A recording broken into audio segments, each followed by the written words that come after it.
Dumfries and Galloway Plan House and Environment Service Committee. Sorry for a wee bit of a late start there. We're clocks behind in our group room. Okay, we'll kick off with Sederunt and Apologies. Over to you, Carol, please.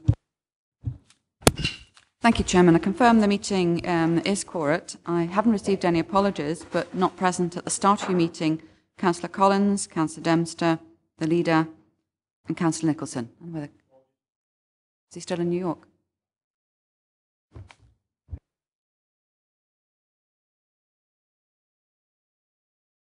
Councillor Hislop and Collins are running late. They're caught up in a meeting. Item number 2, which is declarations of interest. Do you have any declarations of interest? Peter? Okay, that's items 4 and 11, substitute member of Sederunt, same for myself. I think Councillor Wood, same with Councillor Wood. Yep, Councillor Mail, and I think Councillor Collins as well as being the chair, and Councillor Gerritsworth as well, same declaration. Have you managed to get them, Carol? Okay, thanks very much.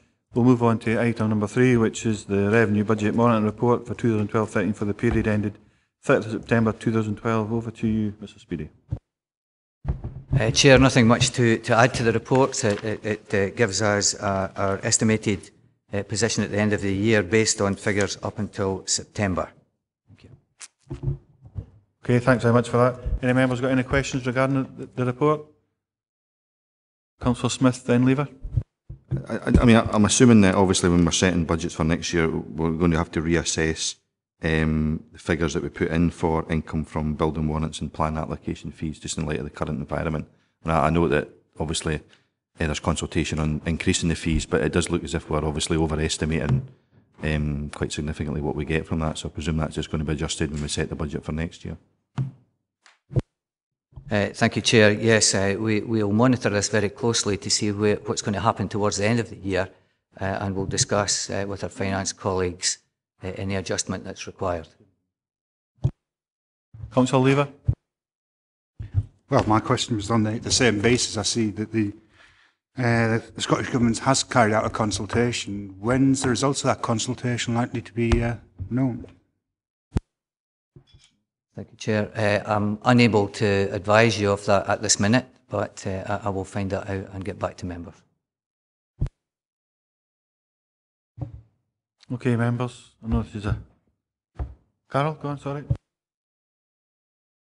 Thank you. Can I just confirm, obviously, the decision of members in respect of whether the meeting will be recorded today? Can we take it as a given that will be recorded unless requested otherwise? We're happy with that? Okay. Councillor Lever? I thought that was the default position at all.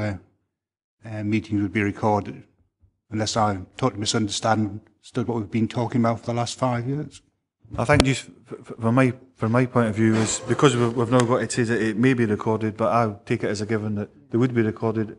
Maybe if it needs to, it might be part of the agenda item that we make that decision, but I would think as a given that it's recorded unless otherwise.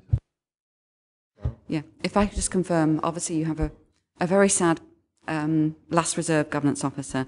Literally your protocol does require a decision of the committee to be made at each and every meeting. It may be that we can just build it into the agenda and I could make that as a recommendation. So I don't want there to be any omission, so you know what I'm like.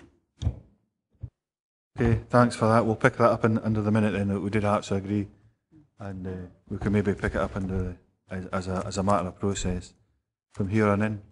Recommendations. A member asked to note the overspend of 147k is currently projected for planning and environment services in this current financial year.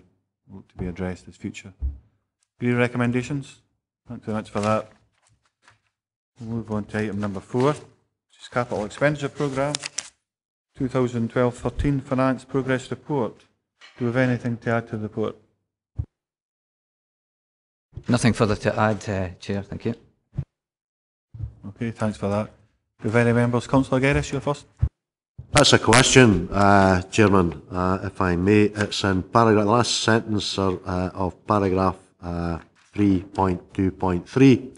It's talking about the contaminated land project associated with the former Stranraer gasworks site, and it's saying a range of options are being considered for remediation of the site. Obviously an important issue.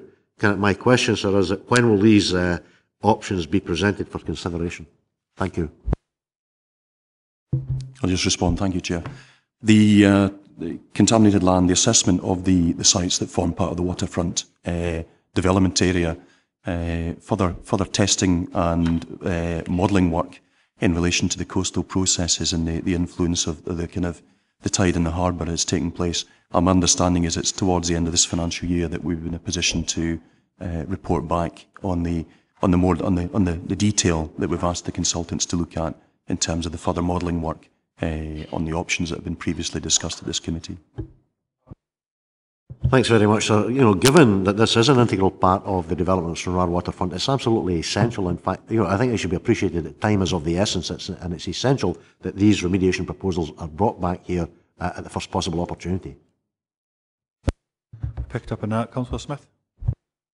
It's a couple of things, Chair. First of all, page 27, it refers to the Puffin Crossing and Lovers Walk Newell Terrace. Beside it, it says it's complete. The last time I walked down there was no sign of a Puffin Crossing, so I'm a wee bit unsure why it says that project's completed. On page 26, with regards to Burn Statue, I mean, I'm aware there was an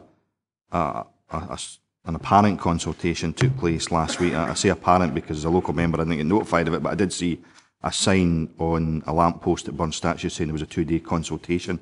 I'm just wondering what actually happens next. Obviously there was 2 days in which the public can look at the plans, but do we then get a report back to this committee setting out what the outcome of that consultation was and exactly what decisions are still to be taken to take that particular project forward? I've still got a few outstanding issues in relation to buses, etc., that I've asked questions on, but I'm not entirely sure what the process is next. So when do we get the feedback from that consultation? What decisions does this committee, if any, still have to make in relation to that particular project?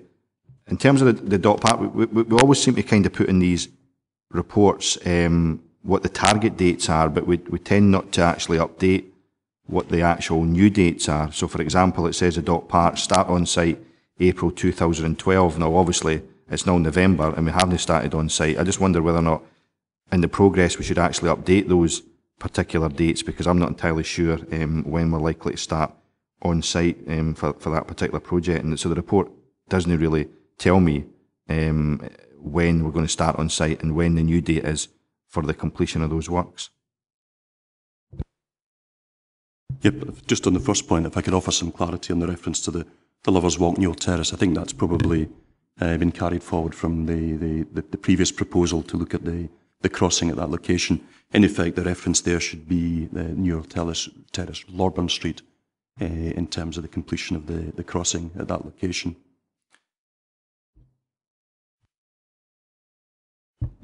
Thank you.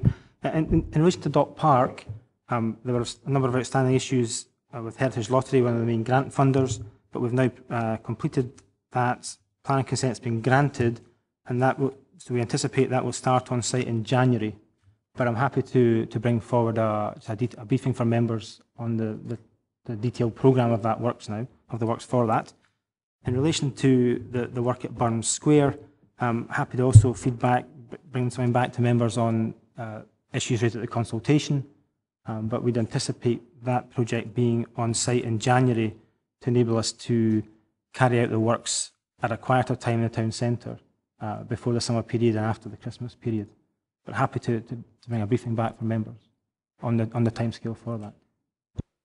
Yeah, can I just go back? I mean, would it not therefore be helpful in future that actually in these reports we actually update? If we've got new start on site dates, then the progress report should maybe include what the updated start dates actually are. So we've got that information. If the start date for the dock part is now X date, then it should be included in that. But I'm still not clear in terms of the Burn Statute what decisions, if any, this committee or any other committee still has to make. Are we saying basically there's no other decisions that I mean, this committee, for example, will never have seen the revised plans for that proposal.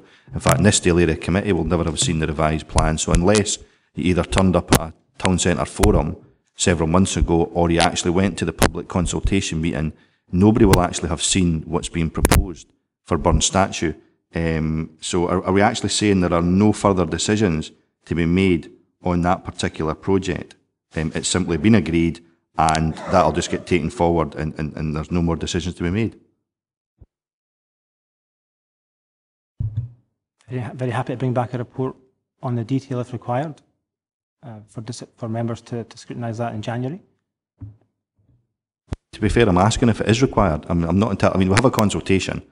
Maybe the consultation was the wrong word for it to be used, because clearly it's not a consultation if there is no decision still to be made.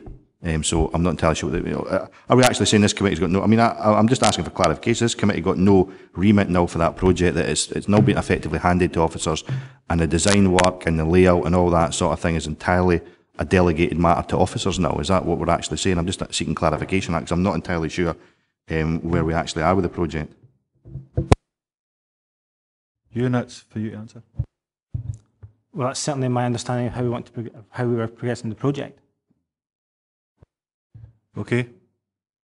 I think regarding, and you're looking for, just so we're absolutely clear, and Carol's encapsulated, we'll look for a properly updated update, as well was the other point you were picking up on in particular. Have all your issues been covered? Okay, thank you. Councillor Peacock. Thank you, Chair. My concern is on the appendix on page 25 of the report, and it concerns the road structural maintenance. The figures shown for the allocated spend there compared to the figures shown for the actual spend to date. Now, I have a real concern because that only equates to 15% of the budget. So that's 15% of the allocated spend spent within 6 months, or otherwise 50% of the timescale. Now that throws up quite a lot of concerns for me. First of all, I'd like to know why there's only been a 15% spend up to that date. Because I'm sure that every member here could have that complete budget spent within the first few months of the timescale because of the state of the roads in this region. But it also throws up other issues, Chair. I mean, it concerns me that there could be an accelerated spend towards the end of the financial year to make sure that that budget is completely spent up. But also, within the forthcoming months, I would expect there would be delays in that programme of works because of the weather conditions that we're likely to anticipate over the few months. So, I mean, I do have concerns as to why only 15% of the allocated budget is spent within a 50% time of the timescale that we have. Yeah, if I could just come back on that one. I think historically, when we've been monitoring on the surfacing programmes at this time, we do show quite a low spend through the books at this time of year. That doesn't reflect fully the works that have been done over the summer, and there's a bit of a catch-up in terms of invoicing and reallocation of the budget. And that tends to happen. We push our service delivery partner to get the invoices through, and we'll sign them off against the works orders. Effectively, there'll be a significant amount, much more work done, certainly in terms of the plans for the additional spend that's been allocated to the road service. Those have been programmed as well, and it's just a case of them needing to be a bit smarter on getting the cost through to us so that we can reflect that better in terms of the cost against the budget. Chair, if I could just come back on that. I mean, that doesn't really, or in part it proves my point, that the officer's saying there that there are programmed works not to be carried out. But again, we have a limited timescale now to have those works carried out within the budget period. And that reiterates my concerns, with the delays in the weather that's forthcoming over the winter months and such. And I appreciate what the officer's saying there about the invoice and such, but we have to scrutinise this on the figures put before us, and the figures there are presented to us for that particular timescale, and that's what we have to scrutinise. But coming back to my same point, that because the spend hasn't been or the works programme maybe haven't been brought up to date and brought up to timescale there, it's going to cause the department a problem. And if the delivery side of that can't manage the works programme within the timescale, then maybe we should look to be subcontracting some of that work out. Okay, thanks, Vi. I think some important points here. On the back of that, should we be asking for a, just before I bring Stephen in, on the back of that, should we be asking for an update, an up-to-date update over the next week to all members of the PH&E committee? But Stephen? Yes, Chair, thanks. Just to maybe respond on that, I'll certainly share the concerns of the committee with the service delivery partner and encourage them to get their invoicing through and processing of the financial side of it better. We've always been able, in terms of the roads programme, and with late additional spends, we've always been able to spend up, and it has been a programme that historically in the capital programme has been one that has managed to spend up and spend in a short time scale. And for that reason, I have a level of confidence in the service delivery partner in managing everything that's been required of them under the road structural maintenance programme as well as the strategic roads programme. Right, thank you, Chair. I will undertake with Stephen to do a right up-to-date briefing. This is a report that's up to the end of September, therefore it does not reflect figures, plus there'll be a lot more work done and other invoices to come through, so I'll brief all members on the current position as of November. I know from a local point of view, Annandale South Ward, we're getting regular updates from the Principal Roads Officer, and it wouldn't reflect the money being spent in here, which is exactly what you've picked up, I think. But certainly, so I think if we get that update, that would be very constructive. And as far as I think we're carrying out far more work as what's been spent, the money just hasn't transferred yet. Well, then, we've got Councillor Wood, Lever, then Geddes. Thank you, Chair. First of all, I'd like to start by congratulating Graham Allison on the excellent work and his team in achieving the Timber Transport Fund, especially for the likes of Shinnell Glen, which has been desperately in work done. However, I'm seeking clarification on the dates, the completion dates. If I look at page 25, it's suggesting March 2013, and then when I look at page 27, it's February 2013. I would suspect that it may be that because there are 3 schemes within the first page that I mentioned, that it's probably one of those, it's the last one of those 3 that will be the date there, whereas you're projecting the actual date for Shinnell Glen in page 27. I just want confirmation on that. Yes, I believe it'll be March 2013. It's effectively the end date for using drawing down against the grant and completion of the works. And having spoken to understand, Graham recently has been kind of updating Forestry Commission on the details of that project to move it forward in the timescale that's required. Councillor Lever. Just going back to the road structural maintenance, I don't think it's just a problem with getting the bills in, because like other members, I've been receiving a fairly regular update in the programme of works for Locker Ward. And if we look at Heath Hall, the resurfacing of Kirkland Road and the Grove slipped back from September to October to November. And the last update I got, they were talking about the festive period. So, there is a real slippage within this programme. And I was on the phone for quite some time last night with a resident of Anson Drive, who's been plagued with potholes at the corners of my old favourite, the speed bumps, which are getting deeper and deeper. There's been one attempt to do a temporary repair on that, which failed within 24 hours. His car's now bottoming as he goes over the speed bump, as is the local bus. So I don't think we are actually spending the money in doing the repairs which are so desperately needed. Can we have assurance that the £700,000 that Policy and Resources granted to DG First to carry out permanent repairs as a default is actually being spent, and we are just doing permanent repairs as the default, and it's not wasting council workers' time and council money by doing temporary repairs still? Are all repairs, except in an emergency, permanent repairs now to potholes, and when will these repairs be done? I've got an outstanding meeting with Mike Fawkes to find out why there's been so much slippage in the Heath Hall repair programme. I'd like to know what the situation is, because we all know there's potholes where the speed bumps have been, which have been there for years within our wards, and within Terregles Road. I drive over these same potholes every day coming into the town, and they've been there since the last really bad winter, and I don't think there's been any attempt to make a permanent repair on these.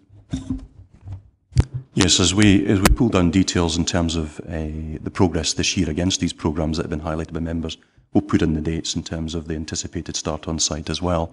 In terms of the additional funding for first-time permanent repairs, speaking with DG First recently, speaking with the Director, I understand that the approach now in terms of what they are able to implement and have been resourced to do is effectively that first-time permanent repair will be made unless a defect is a category 1, that kind of highest category, and needs repaired right away for safety reasons, in which case either one of 2 courses of actions will happen where a temporary repair is made, or if possible that defect can be signed and guarded to an extent that it reduces it from an urgent repair requirement, and it can be programmed for a first-time permanent repair. So effectively, temporary repairs are only happening with the most urgent or the most serious categories of road defects, where for safety reasons they can't be signed and that the defect has to be made safe there and then. Well, can I just come back to this programme of works? You know, we really have to have realistic figures that go out, because we pass this information on to local residents and to community councils. If we can have 4 months slippage in, 6 or 7 months since it was notified, it's totally worthless. You know, it isn't worth the paper it's written on.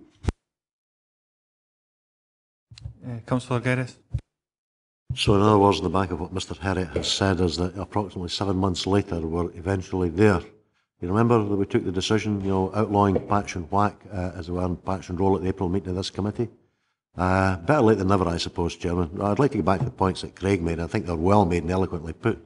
You know, it's not, you know, without, you know, being disparaging in the slightest, it's not the first time, of course, that these sentiments have been expressed in this particular forum.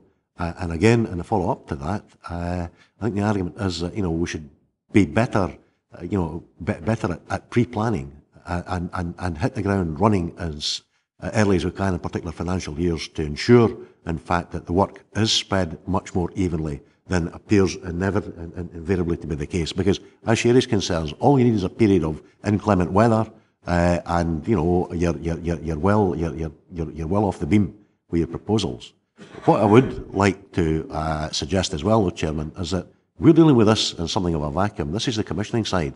I personally think it would be helpful to have the appropriate representative, as it were, of the delivery side here, you know, for these reports in the future, so that, you know, we can put these concerns to them, and we can get both sides of the equation and be better informed and be more effective in our performance management as a consequence. And I would make that suggestion, sir. Thank you. Thank you, Chair. I will take that up with the Director of DG first, and I think that's a very good suggestion. Okay, thank you. Councillor Dempster. Thanks, Chair. That was my first point. I was going to suggest that we need to speak to the delivery arm, because there's no point in us commissioning and nobody able to speak to the delivery folks. So I agree with what Alistair Geddes is saying. The other thing is, we should be allowing members of staff some flexibility. I had an occasion on Sunday where Sanker High Street was shut off completely, patching done by Amy Highways. They left a patch because it wasn't marked in within the yellow paintwork that the folk put in the road. If our staff are doing repairs and they see a pothole nearby, they just extend the piece of work and sort it, instead of just being confined to the area that's marked out for them. It's giving members of staff the luxury of using common sense, I would suggest. And the other thing that I want to ask is, like everybody else, I get these updates as well on progress and when what's coming in our area. Mine's is March, but so far we're keeping the local garage well paid with fitting springs to folks' cars. This road, the housing estate one of them I represent, there's quite a few of them in the same state or condition, poor condition. I thought we'd decided to do a prioritisation. Is it a bus route? Is it a route to school? Is it a population density area? And if the answer is yes to all these questions, you do that first, no last. And I'd like to know where we are with that. We shouldn't be waiting another 4 months to get work done that's critical at the moment, and has been for a long, long time, and members of staff have been aware of it. Yeah, the update that the Director suggests that we could provide in terms of the schemes, the listings of the schemes and the start dates, will include those areas and the urban areas, the additional funding that was allocated to the rural lifeline links and the urban areas. We can report on that as well. Yep, okay, thanks for that then. We've got the recommendations, no other speakers flagging up. Can we agree them in a whole? Anybody got anything else? Or we can go through them one by one. Okay to agree them in a whole? Okay, thanks very much for that. Carol, can you just summarise for us, please? Thank you. Chairman, just to confirm, in the debate picked up a number of other issues, and it's just confirming whether they appear in your minute. First of all, the issue was raised in respect of contaminated land and the need for reports as soon as possible. You've also asked that not only in your report should the original start date be within the report, but also the updated start date. That way you can monitor whether things are where things are accurately. There was an issue on the requirement to have commitment and spend more accurately profiled for the purposes of member scrutiny. And you're looking then for an action which is an update briefing to be provided to members. If that is not providing the assurance, then there would then be a consequent report. You are looking for assurances on the road structural maintenance and its delivery. I think we can build that in. The one issue I would say is that it was left slightly loose on the authorities that are in place in respect of the burn statue scheme. Obviously, it's not something that I could give advice on, but I think the officer was indicating that he understood he had authority based on the decisions that you've made to date. What perhaps members may wish is just to remit for that to be a governance review, just to check that the right authorities are in place. I don't know whether some kind of road traffic orders will follow at a later stage, but if perhaps you could just mark it as an action that will undertake a governance review. If the authorities are in place, we'll advise you. If they're not, you'll see a report. Are we okay with that? Yep, so we'll just get reassurance in particular regarding the burn statue that the proper process has been followed. Okay, thanks very much for that. Item number 5, Stranraer Waterfront Regeneration. Do we have anything to add to this report? Nothing to add, Chair. Okay, thanks for that. Councillor Tuckfield, you first. The proposal to refurbish the West Pier is a good news story. There is an attachment, both historical and emotional, to the pier. The proposal demonstrates to the people that this council is listening and delivering. I also welcome the environmental and access improvements and design of the marina infrastructure. I would like to press for a definite start date, bearing in mind the winter conditions that we possibly could have. So we have a question here as far as start date is concerned. Well, I suppose that'll be dependent on what's agreed today, but could you at least answer that? I can't give a specific date at the moment, but certainly our target is to be on site this financial year by the 31st of March on site. Thank you. Thanks so much for that. Councillor Foster next. Thank you, Chair. I agree with Councillor Tuxfield. The West Pier is essential. It's reflecting the views and wishes of those who live in the West. However, I'm not totally happy with the report. The Chief Executive said some time ago that reports coming to committees would contain options. There are no options whatsoever in this report today. On a personal note, I was told that I would get sight of the report once it had been drafted. The first I saw of the report was when it arrived through the post a week ago. Putting that aside, and I am disgruntled about it and have discussed it with the Director, I met the Director on Ewan Green last Wednesday morning at 9 a.m, having had sight of the report. I received an email late on the day from the Director stating, "I can confirm that the contents of your document, Stranraer Regeneration, will be considered by the PHES Committee in January 2013 as part of the overall consultation feedback on this important regeneration project." It also went on to say it is absolutely fundamental that the residents of Stranraer have a continued engagement in the future regeneration of the town, and my management team fully supports this. It is absolutely key that we work together for the benefit of all in Stranraer and the wider environment.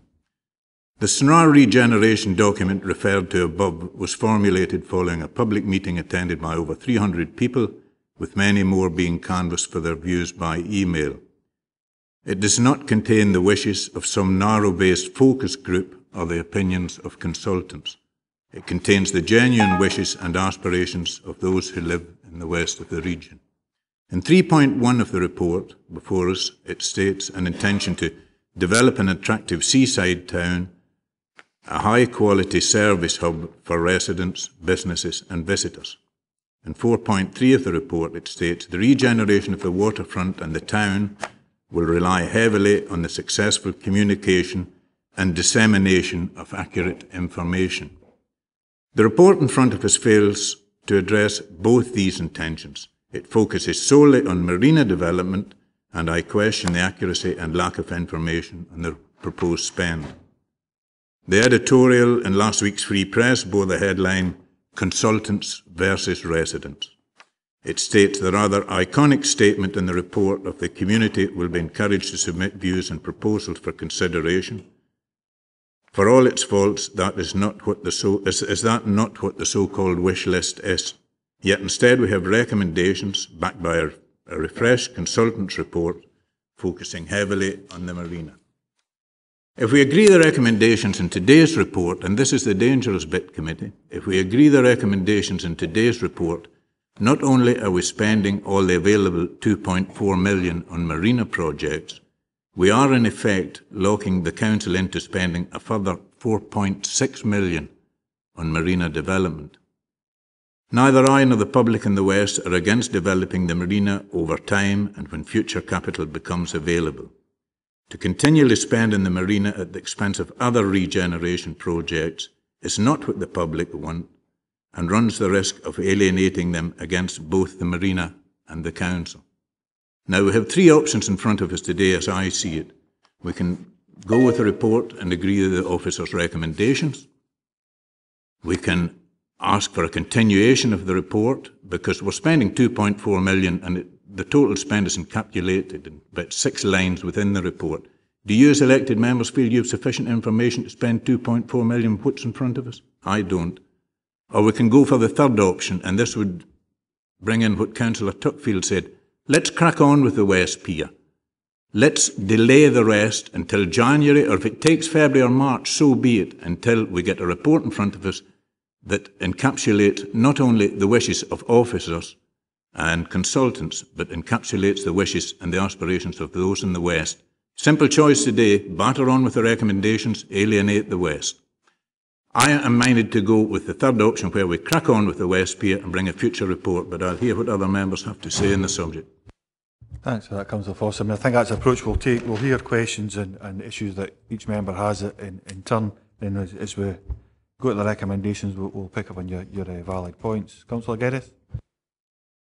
Thanks very much, sir. I appreciate that this report is headed Stranraer Waterfront Regeneration, and that the report flows quite logically from the discussion and the decisions that were taken at the meeting of full council on the 28th of June of this year. But my question, sir, is that, and it's one that I've posed previously, and I don't want to deflect attention from what's before us today, but my question is, when is the issue of Stranraer Town Centre and the future development of it going to be addressed? Now, I think Councillor Foster mentioned, and Mr Speedy mentioned a consultation feedback. To me, it would be an absolute tragedy, in fact, if all the attention, all the effort, all the resourcing was focused on the waterfront and the town centre is left to go to rack and ruin. Now, there's been work done in the town centre at the moment, previously, which has been superb, and it's a credit to all those that's been involved in it. But my worry is that there's a massive elephant in the room, Chairman, if I can use that colloquialism, and it's called the former George Hotel. That's the major issue. It's not the only issue. And again, at the end of the day, the town centre issues have got to be addressed as well, and the waterfront regeneration, essential as it is, not taken and treated in isolation. So I'd be grateful for some information, without deflecting the discussion in this particular report, for some information on when it's anticipated that the town centre issues will be developed. Right, okay. Are we looking for any feedback from officers at the moment regarding the link between the waterfront and the town centre of Stranraer? Or are you willing to pick up later? If they feel that'd be helpful, but as I say, sir, I don't want to deflect the issue from this particular report before us. But as I say, my cri de coeur, for want of a better term, is that we mustn't overlook, we mustn't forget the town centre, which is the very core of the town. We'll take that on board then. Councillor Smith. Thanks very much, Chair. I think Councillor Geddes touched on quite an important point that I think Councillor Foster misses, which was actually the motion passed on the 28th of June. I mean, the Labour Group didn't support that motion. We were absolutely clear we didn't agree with the excessive focus on the waterfront of the motion, to the exclusion of any reference at all to the town centre. But if you actually think back to the motion, it did very specifically order or ask officers to bring forward a report, and I've got the motion here, to allocate from the transport interchange funding to the Stranraer waterfront project to deliver the construction of a second breakwater to allow expansion of the marina and associated infrastructure to develop Stranraer as a marine leisure destination. and it also requests the Council to accelerate the Stranraer Waterfront project. So the direction supported by Councillor Foster was to ask for a report on the waterfront. So it's a wee bit rich, I have to say, to then go back and say, well, actually, we don't agree with that anymore. And it may very well be that maybe the public consultation that was carried out should have been done before Councillor Foster and others actually supported a motion to full council instructing officers to bring this report forward. So I do think that, that there's an issue there that appears to have been completely ignored, to say that the motion effectively that you agreed with is now no longer valid. That effectively is council policy. I think it would be helpful just to have absolute assurance that we've got the authority to spend that £2.4 million effectively in any project we like. This money was originally allocated, I think it was by Sarah Boyd, was the Transport Minister at the time, way back in 1999, and it was, I understand, Section 94 borrowing. It wasn't actually a grant, it was just additional borrowing. So I think it'd be important just to place on record that we actually have the authority to spend that money the way in which we choose to do so as a committee. It's absolutely clear, listening to local members who've got the expertise on this, that there does appear to be strong public support for the spend on the West Pier, which I think is to the tune of 524,000, and also I think to an extent support certainly for the environmental improvements, which is a further £100,000 in the report today. And both those projects actually are scheduled in the report to start in 2012-13. So I think most people, for what I've heard so far, would support agreeing to those two projects, certainly the West Pier, but I think possibly the other one as well. And we actually agree to spend that money on those two projects today. There does, however, seem to be a view that the other projects, which don't actually start until 2013-14, could be considered alongside the other issues in relation to Stranraer regeneration as well. I think that maybe that's something that we could seek clarification on, whether we actually specifically have to make a decision on the additional funding for the projects in 2013-14 today, or whether they could actually be held over until January to actually look at those projects alongside the other potential regeneration projects that Councillor Foster and Councillor Geddes actually touch on. The other issue, I suppose, is the fact that what this effectively means today, if we're being perfectly honest, is that the transport hub is frankly no longer a priority for the council. 2012 prices today would suggest that you're talking about, I don't know, £6-7 million to build that transport hub, and we've got £2.4 million available. So are we effectively saying that actually the transport hub might be an aspiration, but actually it's not a short-term or even a medium-term aspiration? It's something that is being effectively kicked into the long grass based on the decision of full council on the 28th of June. If that's the case, then I think what we should also agree today is that the council enter into discussions with Network Rail about the improvements, or possible improvements. I've been cut off as my time out, is it? The possible improvements that could be made to the existing Stranraer railway station. If we're saying we're effectively not going to pursue in the short term moving Stranraer railway station 200 yards up the street to Port Roddy, that we actually enter into meaningful discussions with Network Rail to see what work they're willing to take place in the existing railway station to try to improve the infrastructure there as well, basically.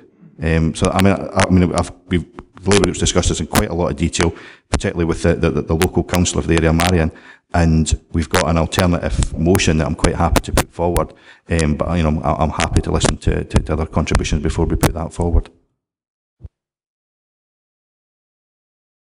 Thank you, Chair. With regard to the Section 94 allocation or borrowing consent, we do have authority to spend it on the waterfront project.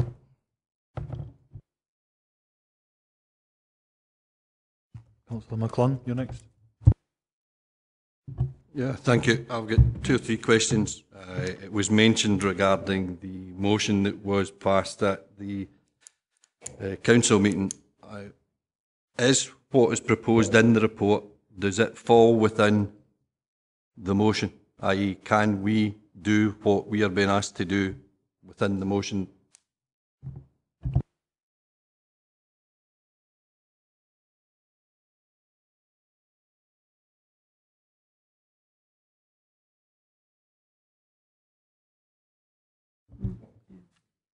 Thank you. I assume then it's whether the report before members is competent and whether the actions as proposed I think in respect of competency, what you've had is the assurance from the Director Chairman in respect of the use of the funding.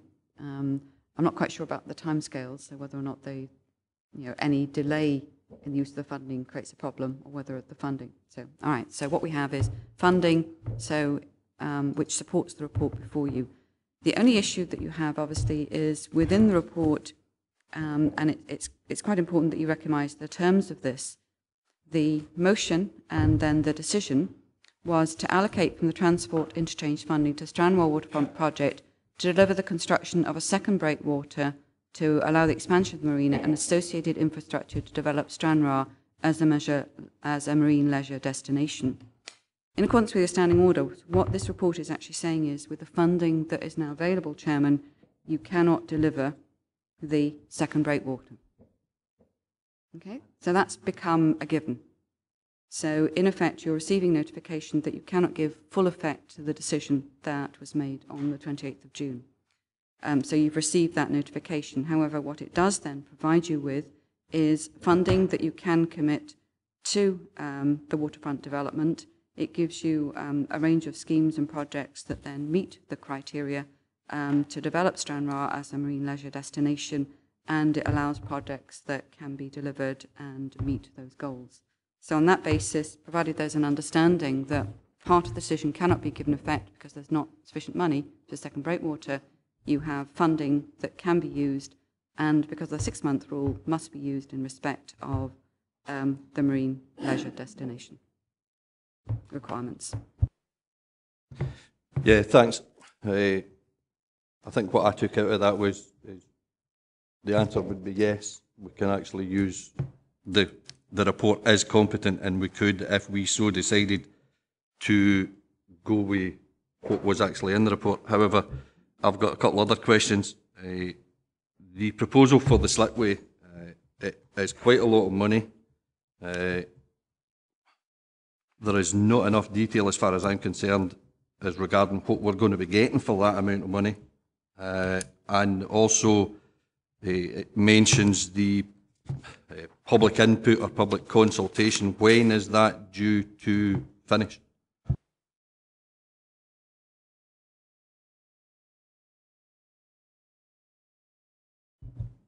In terms of the public consultation, it's consultation and engagement, and I don't think we see that finishing at all. I think it's an ongoing process that we described in the report, saying that we have been going through a period of consultation and engagement at the moment. We'll bring back feedback, but we would intend to consistently and continually engage with the community on the Stranraer regeneration project.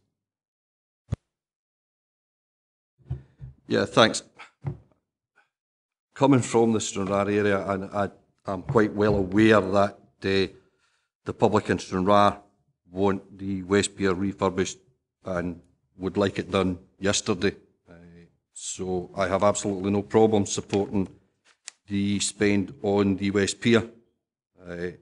The environmental access improvements, I would hope members would actually support that as well. That is for the public access improvements from the West Pier along what used to be called the Marine Lake. I would hope they would support that as well. I would also support the design for the marine infrastructure. That is just getting everything ready, as far as I understand it, ready, so that if and when we did have the money to do any further work in the marina, that it would be ready to go when we got the money. As regarding the other two, the slipway installation and the marina support facilities, I don't think we have enough information in front of us to make a decision on either of those two. Okay, thanks for that. We'll pick up on them points again as we go through recommendations. It's Foster, Lever, then Peacock, then we'll go to the recommendations after that. Thank you, Chair. The longer Colin Smith speaks, the more I agree with him, actually. I liked his pop at me at the beginning, and I'm not going to alienate anybody today because we all seem to be going in the same direction. I would remind this committee we took a decision to enact a harbour empowerment at Dromore. It's never been enacted yet. Also contained within the motion the day of full council was to bring cruise ships in. We haven't brought any cruise ships in yet. We're dropping the breakwater. I'm delighted. The public don't want it at the moment.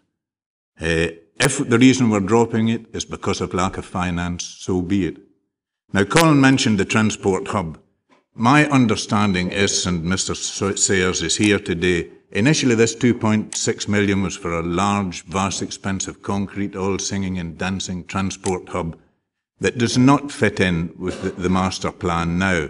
Basically, I contend we can still do the transport hub. It can come forward in January if possible. And it would be something akin to the White Sands and Dumfries, where somebody comes in from Dromore or Kirkham in a bus. There's a further bus stop further up. They can get onto the bus to Glasgow, Edinburgh. This is the sort of region of transport hub we're discussing now. So it's not going to cost the vast 2.4 million that the money was initially given for. And if we do not fritter all the money on the marina, we can do things with the transport hub. And it is part of the waterfront regeneration because it'll be down the waterfront in Stranraer. We can argue and play nifty footwork all day. I like what I hear. I like the way the committee's going. I can agree, I'll happily second, move or vote with doing the West Pier ASAP, spending 100k and tidying up basically the old clay hole part of Stranraer along the front. And if necessary, spending 75,000 on wave modelling, etc., for a second breakwater. There is, however, a wealth of information previously been done in this, and I would not like to think we're going to commit anything like £75,000 if the information is within our hands already. But just to pick up on your first point, it's not dropping out the second breakwater. It's not been rolled out at this point. We'll just prioritise other things first. Right, have Councillor Lever, then Peacock, then we'll go to recommendations. Thank you, Chair. There's been several references to public consultation, and in the report at 4.3 it actually gives some information on what's happened to date. So I think any report which comes to the January meeting should give details of what the public consultation has yielded to date, and also what's proposed in the future, because I don't think you can have one without the other. We need to see what the people are actually saying they want and what the projects are. So I do think we need to have a lot more detail in terms of the outcome of the public consultation in January. Okay, yep, I agree with that entirely. Councillor Peacock? Yeah, thank you, Chair. My sort of point is obviously dependent on what the committee decides today, but it's more on the finances of the projects that are there. Whilst the West Pier and such, that is fine. The slipway installation, I agree with Councillor McClung. I think that's an awful lot of money that we don't have all the detail on as yet. I'm not disagreeing with it, but I'm saying, there needs to be more information on that amount to spend. But my further points going towards the support facilities and, more important, the access improvements. Out of the projects that have been highlighted, they're the only two that have been cut from the original budgets, which are on the previous page. And whilst the other two, the slipway and the West Pier projects, I understand they're being costed on the high side because it's in the notes here, and I understand the reasons of that because of the engineering works and such. There's an unknown quantity perhaps there. But I would like to suggest that if the works, as is decided today, go ahead, that any savings within those projects be transferred back onto the other, especially the access improvements, so that they can be made up to the full amount that was originally costed for. Just for clarity, I thought that would have been a part of the automatic process, exactly what you're, but just for clarity on that, or do we have to be implicit? Would the money, if there was an underspend and there was slippage, it would automatically be ring fence for further projects, I think. Is that what you're saying? No, Chair, it's just that they would be transferred onto the other projects that are highlighted there, i.e. the environmental access and that, because that has been downgraded by 150,000 from the original projected spend.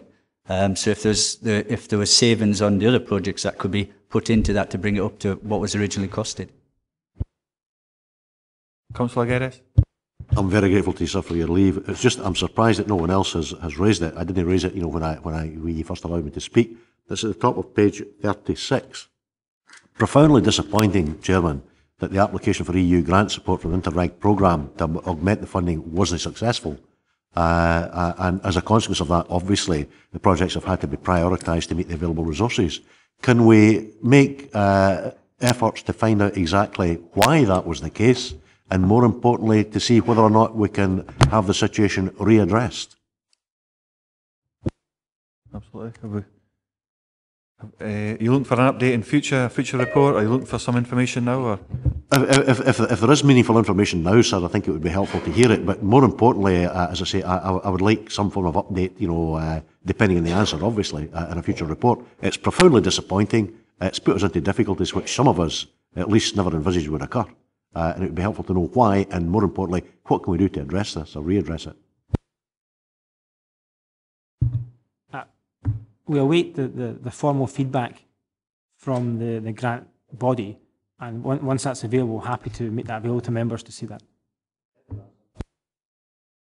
Just I think the second point is every bit as important as your first point you picked up on, is the fact that how do we look to make our applications, you could say, stronger if that's the case. Do we need political buy-in? There could be a whole load of equations there. So I think we need to pick up on that point importantly as well. Yep, okay, thanks. Okay, we'll move to recommendations now. Recommendation 2.1. Carol, sorry, Councillor Smith. Chair, I just wonder, I made reference earlier to a motion that I think probably encapsulates the consensus that we've probably got in the committee today. I just wonder whether it would be helpful to circulate that motion just to see if that actually captures everything that people say, because I think it possibly does. We've got a copy here, but I don't have 20 copies, unfortunately, but I just wonder if that might be a way forward. I could read it all out in line by line, but Carol might get quite upset if I did that. Or we could just hand round copies and see if it actually covers all the points that people have said. Are the members okay with that? Are you looking for a hard copy? Yep, absolutely fine. What we'll do is we'll take 5 minutes. Even if you could email that to Carol, you've probably got that facility, and she could get them printed off if needed. 20 minutes we're going to ask for. Okay, 20 minutes. Time is it now?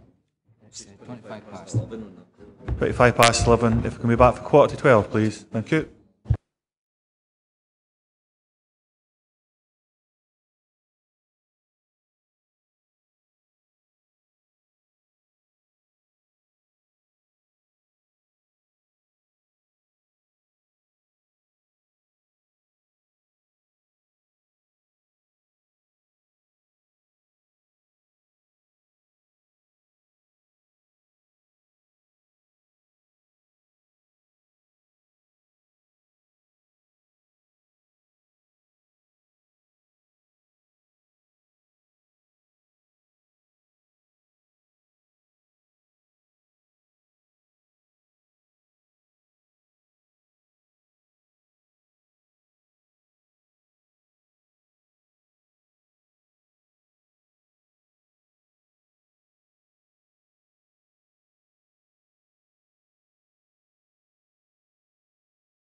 The room. We still need further clarification on a couple of things, so we'll take another 15 minutes. See you in 15 minutes. Time to deliberate that properly. Okay, oops, apologise for that. We'll go back to where we were. I think, Carol, you were wanting some clarification regarding the motion that's been put forward. Thank you. Yes, I have a motion. There was indication of support for the motion, seconded through Councillor Lever, and I think Councillor Forster was expressing support but hadn't actually formally seconded. And I think Councillor Smith wanted just to do some corrections. Yeah. There's one slight change in the wording of the motion in reference to 2.7. The actual figure there, the remaining balance, wouldn't be 1,802,300 because that doesn't include the £75,000 on design work. The remaining balance would be 1,727,300. And just for clarification, in relation to 2.8, we would anticipate that the timing for that report would also be January. It would be contained within the wider update report that we request in January as well. So that's two slight clarifications. Do you have that in points of clarification, Carol? Thanks very much. Councillor McClung? Yeah, I would actually move an amendment that we actually go along with the recommendations with the following changes. The recommendations in the report, 2.1 would stay the same, 2.2 would be the same, 2.3 would be altered slightly to read that subject to agreement of 2.2, agree the funding allocations required to deliver the West Pier refurbishment, environmental and access improvements and design of marina infrastructure to make the marina project shovel ready. 2.4 would read a fully descriptive report brought to the January 2013 PHES committee on the full option for slipway installation and marina support facilities projects. 2.5 would remain the same as the current 2.4 in wording, and 2.6 would be note the monitoring arrangements outlined in 5.5 for the projects agreed at the 2.3 above. Okay, thanks very much for that. I'll formally second that. Could I ask some questions on that then, Chair? Yep, okay. Councillor Smith, over to you. The motion of the 28th of June made a number of recommendations which you appear to be wishing to ignore. Can I ask exactly why you wish to ignore the motion that you actually voted for on the 28th of June?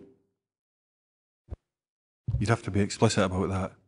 Okay, I'm quite happy to get the motion on the screen, but the motion made reference to bringing forward plans for other projects such as housing, transport, and various regeneration projects. That was contained within the motion to full council on the 28th of June.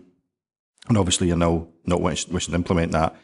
The motion on the 28th of June also asked that the council lobby the Scottish Government, and I'm just wondering what process has been put in place to actually update members on the success of that. I mean, bearing in mind, of course, that Labour Group didn't actually support this motion. This was your motion, and you asked in the motion to lobby the Scottish Government. I'm just wondering what feedback we're actually going to get on the success of that particular lobbying that's taken place. As I say, it was your motion. I'm quite happy to go through the other aspects of it that appear to be missing from your motion. I think there's also a big issue about local engagement. It was made reference to earlier that there was some sort of local engagement taking place at the moment, but we haven't actually had any information as to what that local engagement is and what future local engagement is actually planned. And I'm just curious as to why you don't want to include that in your motion as well, why you don't seem to want a report on local engagement. Councillor McClung. Yeah, my amendment speaks to what is actually in front of the committee members at the minute, not a previous motion at another committee.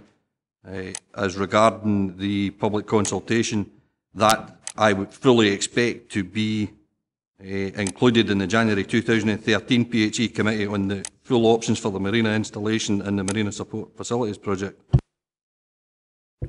Why are you not being explicit then? Why? I mean, I appreciate the way the council works. What happens is Labour Group put forward a motion and you spend 45 minutes trying to figure out a way not to support it. I mean, I think we've accepted that's the way the council works. But actually what we're trying to do is propose an actual way forward where you can actually get consensus. So this motion actually encapsulates that. Why are you not being explicit in your motion that we will have the information? Because one of the biggest concerns you've got is that effectively, and if you look at the headlines in the Wigton Free Press, that the perception is the council are saying one thing and the community are saying something else. Now, I think, it's not entirely accurate to say that. So let's have the information on the public engagement. Let's be explicit and expect in that report in January to actually have the information on the public engagement and what further public engagement is actually planned, so you can show as a committee, or we can show as a council that actually we are engaging with the public and we're willing to listen to what they've got to say, but you don't actually explicitly mention that in your motion. No, that's what I think we agreed earlier. Councillor Foster.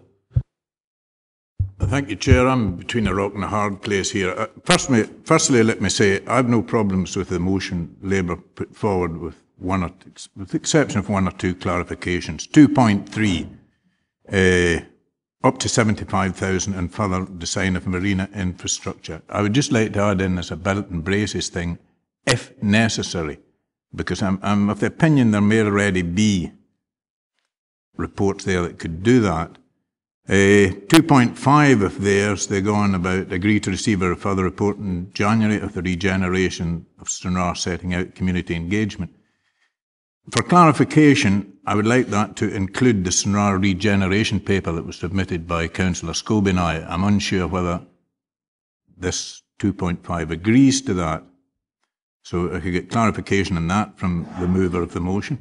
Also, 2.6, agree to enter into discussions with Network Rail over improvements to Stranraer Railway Station, acknowledging the modified transport hub that is in front of us now, because Network Rail may well want this all-concrete, massive eyesore facility up near the station. To me, that is non-negotiable. We've got a new form and type of transport hub, and it should be acknowledged. Any consultations we have with Network Rail should acknowledge the modified proposed transport hub. 2.8, agree progress date, the work of Stranraer Task Force. As I said at the last PHE committee meeting, I'd love to know what they've done. It's more secretive than masonry. I'm on it.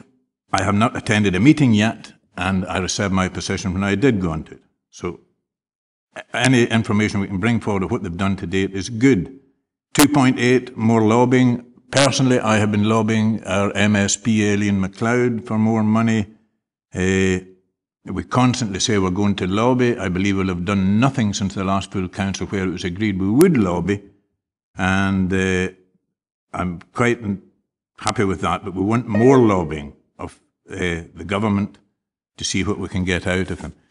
Now, the report put forward by, I think it was the Vice Chair, Jim, agree to progress the projects detailed in 5.1. I can't sign up to that because, as I said earlier at the beginning of this debate today, if we agree that, we're locking ourselves into spending money solely on the marina in the future, and I'm not on for that. So in light of both, and in order to try and find your way through the middle, probably there's much chance of being struck by lightning as it happens, but I would move a motion that this committee agrees to progress the West Pier refurbishment at a cost of £524,700. We agree to spend £100,000 on environmental projects access during the financial year 2012-13. And all other projects, including those contained within the Stranraer Regeneration document, come to a future committee for consideration. Simple as. Okay, there's points of clarity from, I think you're asking from Councillor Smith and Lever, and you've put an amendment up. Do you have a seconder before we move forward to the points of clarity? Councillor Peacock? Yes, Chair, I'll second that. Okay, thanks for that. Could you turn your mic off, please, Graham? Sorry, I'm able to speak now. It's okay, no, you're absolutely fine. If there was some points of clarity regarding the motion, and that will be pointed at Councillor Smith and Lever, so it's whether you're happy on what Councillor Foster's asked for. Would you add that, even though he's put in a further amendment? I suppose we need to decide at this point whether they're appropriate to answer because of the amendment that's been put forward. Counter amendment. Well, I'm quite happy to encapsulate the comments made by Graham in our motion. I think ours goes further in terms of issues about Network Rail, I think, in consultation with the public. So I'm quite happy to incorporate what he's saying into our motion, and I can amend it accordingly if need be. Okay, thanks for that, Carol. So have you picked up the points? Because we'll go obviously to roll call now. Thank you. Thank you. If I just confirm then what we have is a motion put forward by Councillor Smith, Councillor Lee, and seconded by Councillor Lever. This is as per the piece of paper that's been presented to members with changes, if I can just confirm. 2.3 up to 75,000 if necessary is added. 2.5, that would include the documentation that Councillor Forster referred to in respect of proposals they put 30 and Councillor Scobie put forward on the master plan.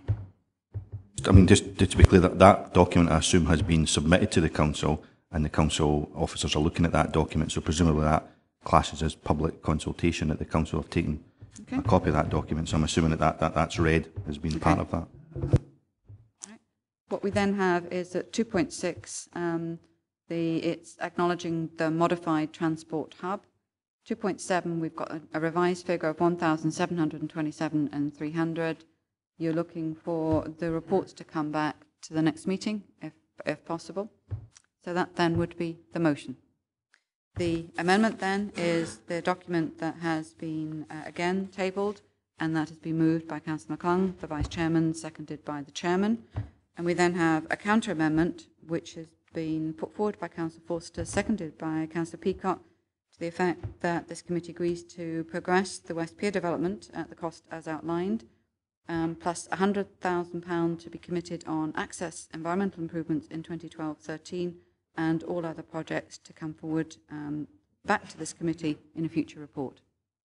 Including the Stranraer regeneration document.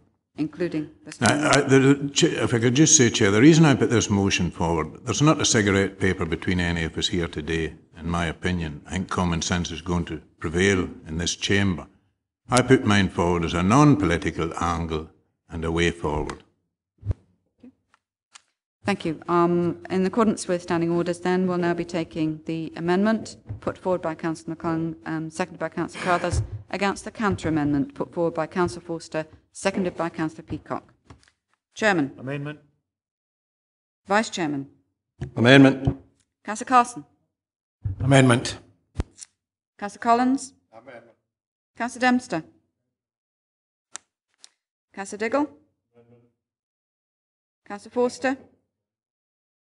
Councillor Geddes. Leader. Councillor Lever. Councillor Mayo. Councillor Martin. Councillor Ogilvie. Councillor Peacock. Councillor Prentice. Councillor Smith. Councillor Tuckfield. Councillor Wood.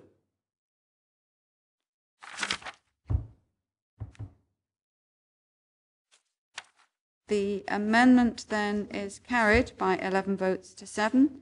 Members, you're now taking a vote, which is the motion put forward by Councillor Smith, seconded by Councillor Lever, against the amendment, which has been put forward by the Vice Chairman and seconded by the Chairman. So the vote is now the motion against the amendment. Chairman. Amendment. Vice Chairman. Amendment. Councillor Carson. Councillor Collins. Amendment. Councillor Dempster. Councillor Diggle. Amendment. Councillor Forster. Councillor Geddes. Leader. Councillor Lever. Councillor Mayo.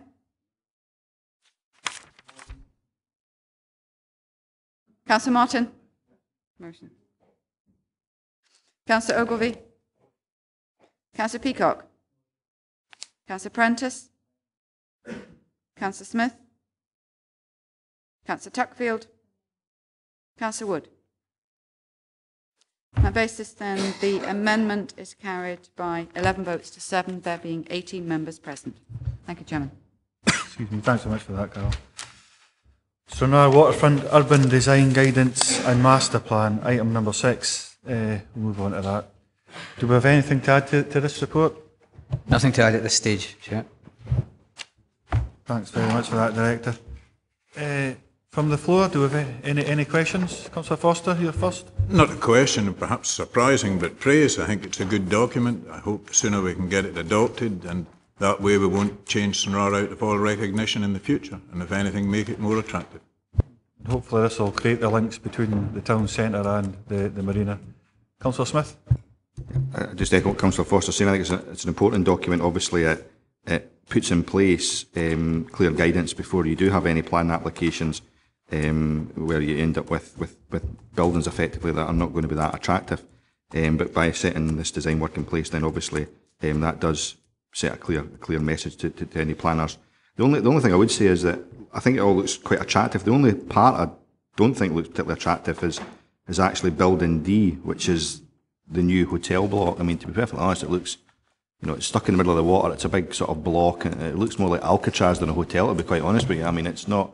It's probably the one part of the whole plan that doesn't look particularly attractive, but I mean, that may just be the design work. But I suppose that's the one building you see when you come into that particular marina. But the rest of it, I think, looks particularly good. It's a slight shame that the sort of design, if you like, for that building does look a wee bit like the thing that you're trying to avoid, I suppose. Okay, thanks very much for your comments. We'll not ask for any answers there. I don't think there's any specific, but appreciate your comments. There's no other hands coming up, so I think we have to certainly congratulate the amount of work that's went into this, and it is an excellent document, to say the least. The only small thing, a typo, I think I picked up, was under the recommendations. it says member are asked to agree that the design, I think we should put and development brief, because that's explicitly the name of the document. So, and development brief is to be added, just thinking. If we can agree that, we're okay with that? Okay, thanks very much. Move on to item number 7. You've encapsulated that, Carol. Farm community benefit policy. Do we have anything to add to this report, Director? Nothing at the moment, Chair. Thank you. Okay, thanks very much for that. Members, Councillor Apprentice, you're first. Thanks, Chair. It's just actually a question on recommendation 2.1.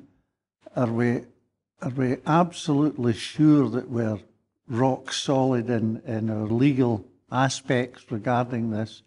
I wouldn't like to think that we can have a developer coming to us and saying,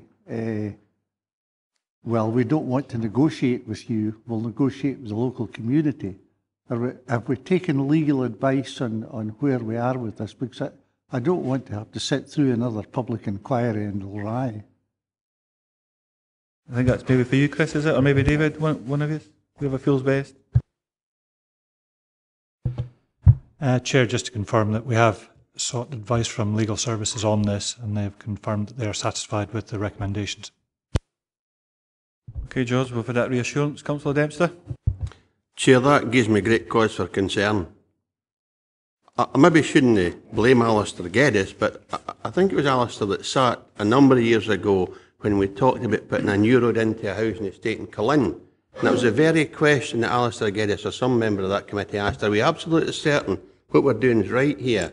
And the answer we got was exactly the same. And we finished up in court with Mr Hamilton, the chaser of the lost titles, whatever his name was. We then bought a house, and that was flawed as well on legal advice. That caused us nothing but problem. It was one of the biggest embarrassments this council ever experienced, and that was in legal advice where we were told we were on firm ground. Having said that, about this report today, there are a number of documents that challenge the position that the council are taking.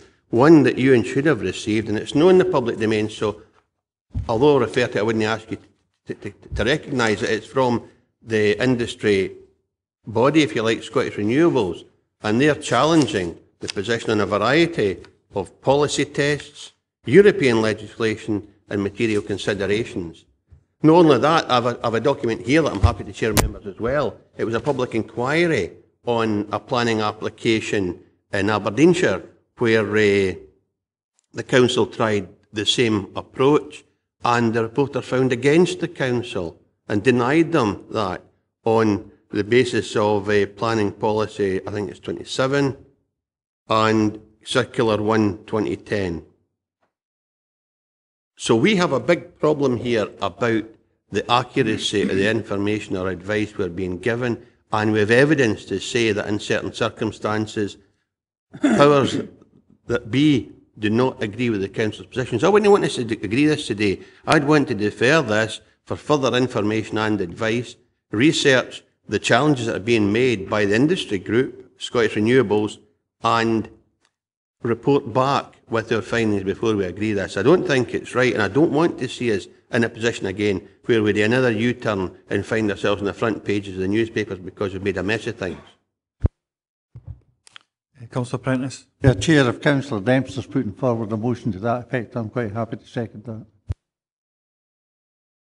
Councillor Hislop? Chair, it's with regard to the information that Councillor Dempster's imparted. What were the circumstances? Was it the Aberdeenshire case? What are their planning policies and what have they got in place?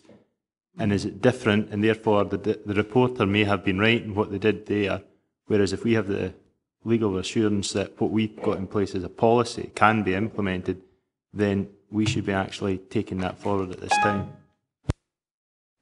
The question I had in the back of my mind, just before I bring you back in, Jim, is the legal advice that we've taken in regards to this report.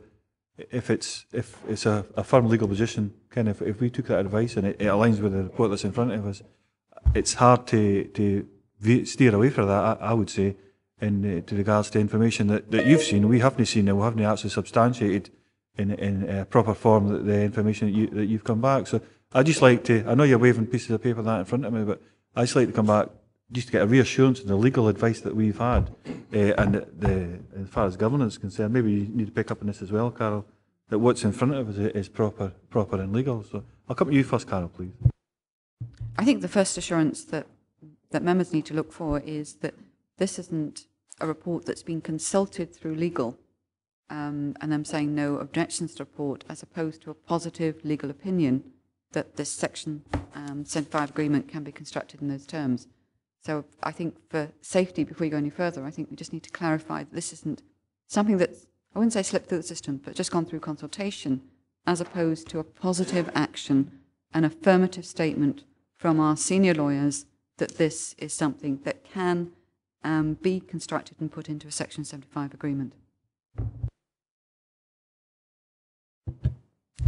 Basically, there is no change to policy being proposed here. What it is, it's a practice. Basically, when an application comes before the Planning Applications Committee and is recommended and agreed for approval, it is standard practice to have a Section 75 legal agreement attached to that, usually for matters such as restoration bonds, anything else which needs to be covered, such as roads, issues for restoration, all those matters.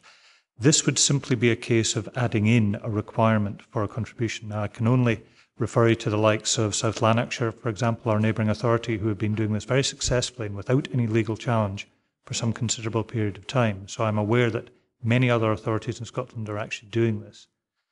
There really isn't anything else I can add to that at the moment. It has been looked at by our solicitors and legal services.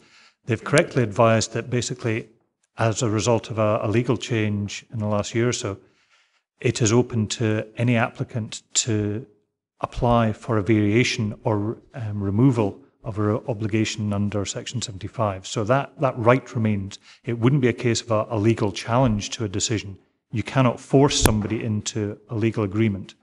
Section 75 is a bipartite agreement by the council and the applicant, which they have to sign up to, and they have to agree to sign up to it. You cannot force them into that position.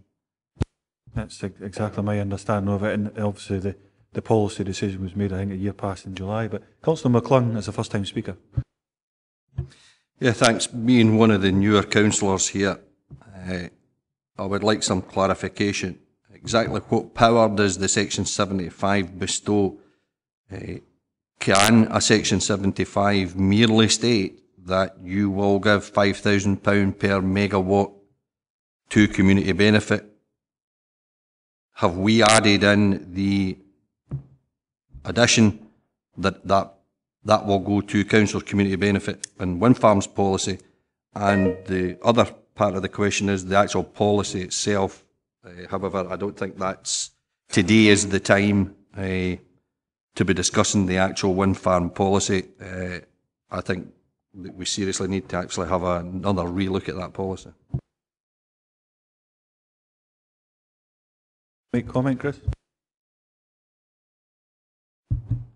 In terms of adding the Section 75 obligation, what that would allow us to do is through the developer contribution officer who sits within my team, he would undertake the negotiations with the developer at pre-planning and scoping stage.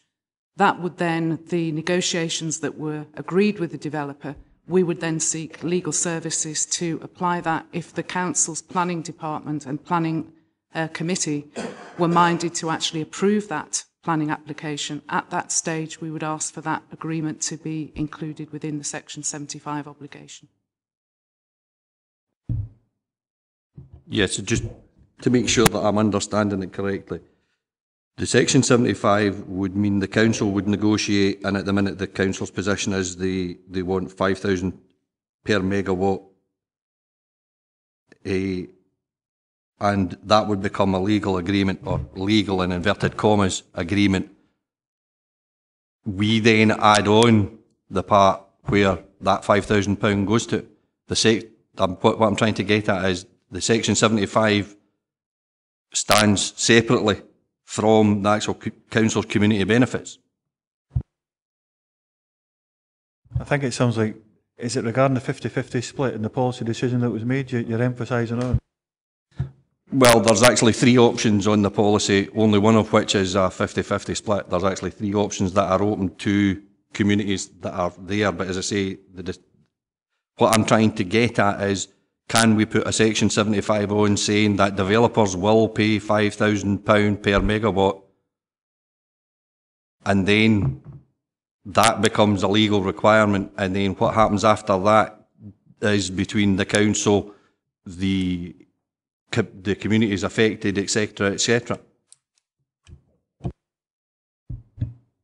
In terms of the negotiations, once the Section 75 has been approved and that's put through the legal requirements, once planning permission has been approved, the 3 options that I think you might be referring to are the ones that relate to the negotiations between the developer and the communities about how the community benefit for the actual community councils themselves is then administered. Those are where the 3 options come in, where the communities themselves have options as to whether the council administers that, whether there's a third party who administers that, or they set up a development trust. Those 3 points in particular relating to 50% of the amount of community benefit coming towards. Is that what you're saying? The 50-50 split and the policy negotiations would be with the community councils, the 50% that is in line with the current policy that goes to the community councils, and the 50% that's in line with the current policy that goes to the regional socio-economic fund. Yeah, I think I understand it. Is the fact is that if we put section 75 on, the council will put the section 75 on, and the 50-50 split then takes place, and then the community councils affected then have the 3 options. It's not a case of the £5,000 is part of the 3 options. It's half of the £5,000 per megawatt that's that gives them the 3 options. So if a community council didn't want to take part, they don't. If we put section 75 on it, they've got no choice. Yep, that's my understanding. First time speakers are still waiting to get in, so I've got Jim and George on the, but Finlay, Councillor Carson, you're next.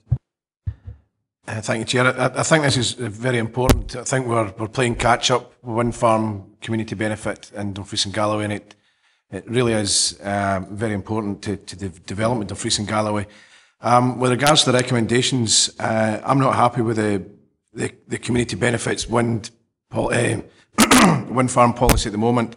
And I know there's many community councils out there not bought into it at all for various reasons, with regards to how the council are going to spend the money and whether it's going to be ring-fenced for communities or what sort of future development.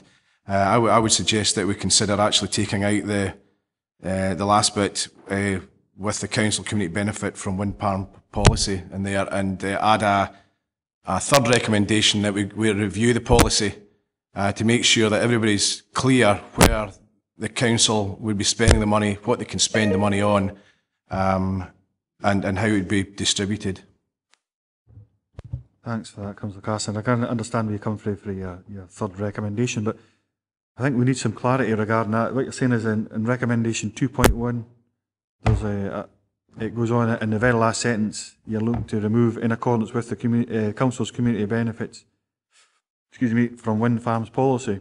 I think legally, how would we stand then? Because we haven't actually got anything we can tie it to the legal obligations. So if we can just get absolute clarity on that, I think that personally that'll have to remain, but if we can get clarity on that, please.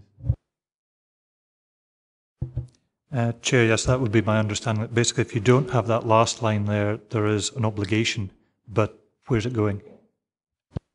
So it could be 1,000, it could be 10,000, it could be through negotiation. Councillor Carson? Where my concerns come from is, again, from the community council's perspective, they will see this as the big bad council taking all the £5,000 per kilowatt from the community and them only getting half of what they could potentially negotiate themselves. And there's also concerns that the 50% that the council retain may be spent on economic development where they don't see the priority, and that may be community in the Glen Ken seeing money being spent on a new bridge in Dumfries or a new primary school in Dromore or whatever, and there's great concerns that it's going to be community councils against the council.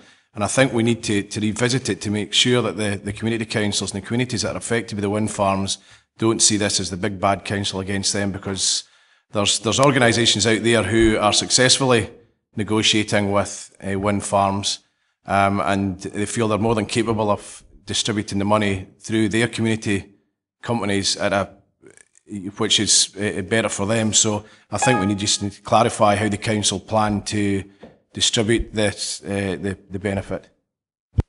I think if we could pick up under your recommendation 2.3, I think it would become very apparent at that point, which would be a future report to the committee, if you could accept that, Councillor Carson. But, so we'll pick up that in a future report, unless you've got anything to add at this point. I've got Councillor Wood again as a first-time speaker. Sorry for missing you out there, Andrew. Thank you, Chair. It's actually just picking up on Councillor Carson. I believe that he's actually made some very valuable contributions there. I am extremely concerned and would seek some clarification on, if we were to defer this, how long would it take for us to get confirmation, as I believe it would be prudent to get a second legal opinion, and also how hard would it be to bring forward a seminar, as I have been asking for some time now, and is very much in the wings?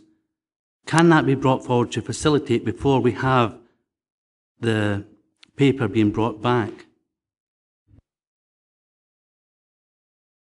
We'll put that to the members as we go forward. You've got 2 points to pick up on there. I'll carry on with first-time speakers, and we'll come back and sum up as we go through the end. Councillor Tuckfield, then Geddes, then we've got the 2 second speakers. Thank you, Chair.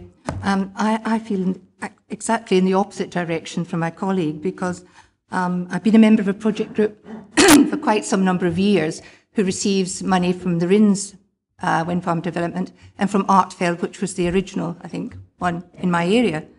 And I actually think this would tighten up things considerably and protect communities. My concern is that many communities are being drawn into consultation with the promise of very low rewards. And this would actually secure funding at the correct level. So I'm much in favour of this. The only thing I would add, that perhaps to facilitate something what my colleague has said, that the other 50% that the council may keep, or whatever we decide on, quite easily could be kept within the 4 localities, to ensure that if there were large developments that would benefit communities, such as turbines in their own communities in small villages and remote areas, for villagers itself, that that additional pot of money would accumulate and be able to benefit again in a different direction. Okay, thanks so much for that. Councillor Geddes? Well, as far as I'm concerned, Chairman, it's quite simple. We determine this matter today, not on the basis of any further legal opinions, memorials for council, or seminars for elected members. This report is before us today, and in my view, we should determine it today. I am minded by Mr. Sutty's advice and his comments in relation to the retention of the last sentence, the last phrase, as it were, in 2.1, in accordance with the Council's community benefits from wind farms policy. I would take his advice in the circumstances. I would keep that in. Nevertheless, Chairman, I recognise, though I don't necessarily agree, and let me make that abundantly clear to you, the concerns that have been expressed by certain colleagues about community council attitudes, as it were, to this whole process. And I think that that can be overcome in a gesture of good faith by incorporating a 2.3 recommendation into the report today, as it were, revisiting that as a matter of urgency, and allow us to come to an informed decision. And if Councillor Carson has moved that, and he hasn't got a seconder, I will have no compunction in seconding him. Thank you. Thanks for that. We'll take that as being formally seconded. And just, Councillor Carson, pick up on exactly what your points were regarding recommendation 2.3, please. I think you're, in particular, how the split and such like, just so we know, because it's got to bring forward a future report. So if you can just be explicit, please. What I would like to see is further discussion on how the community benefit is actually distributed.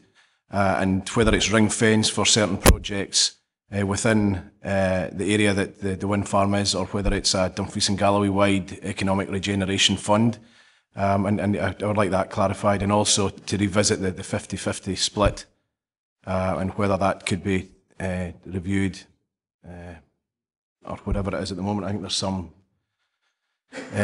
discussion on whether it is actually 50-50 or 60-40 or whatever it is. But certainly, I don't think it's clear enough. I don't think people are happy with it, and I think we need to review the policy.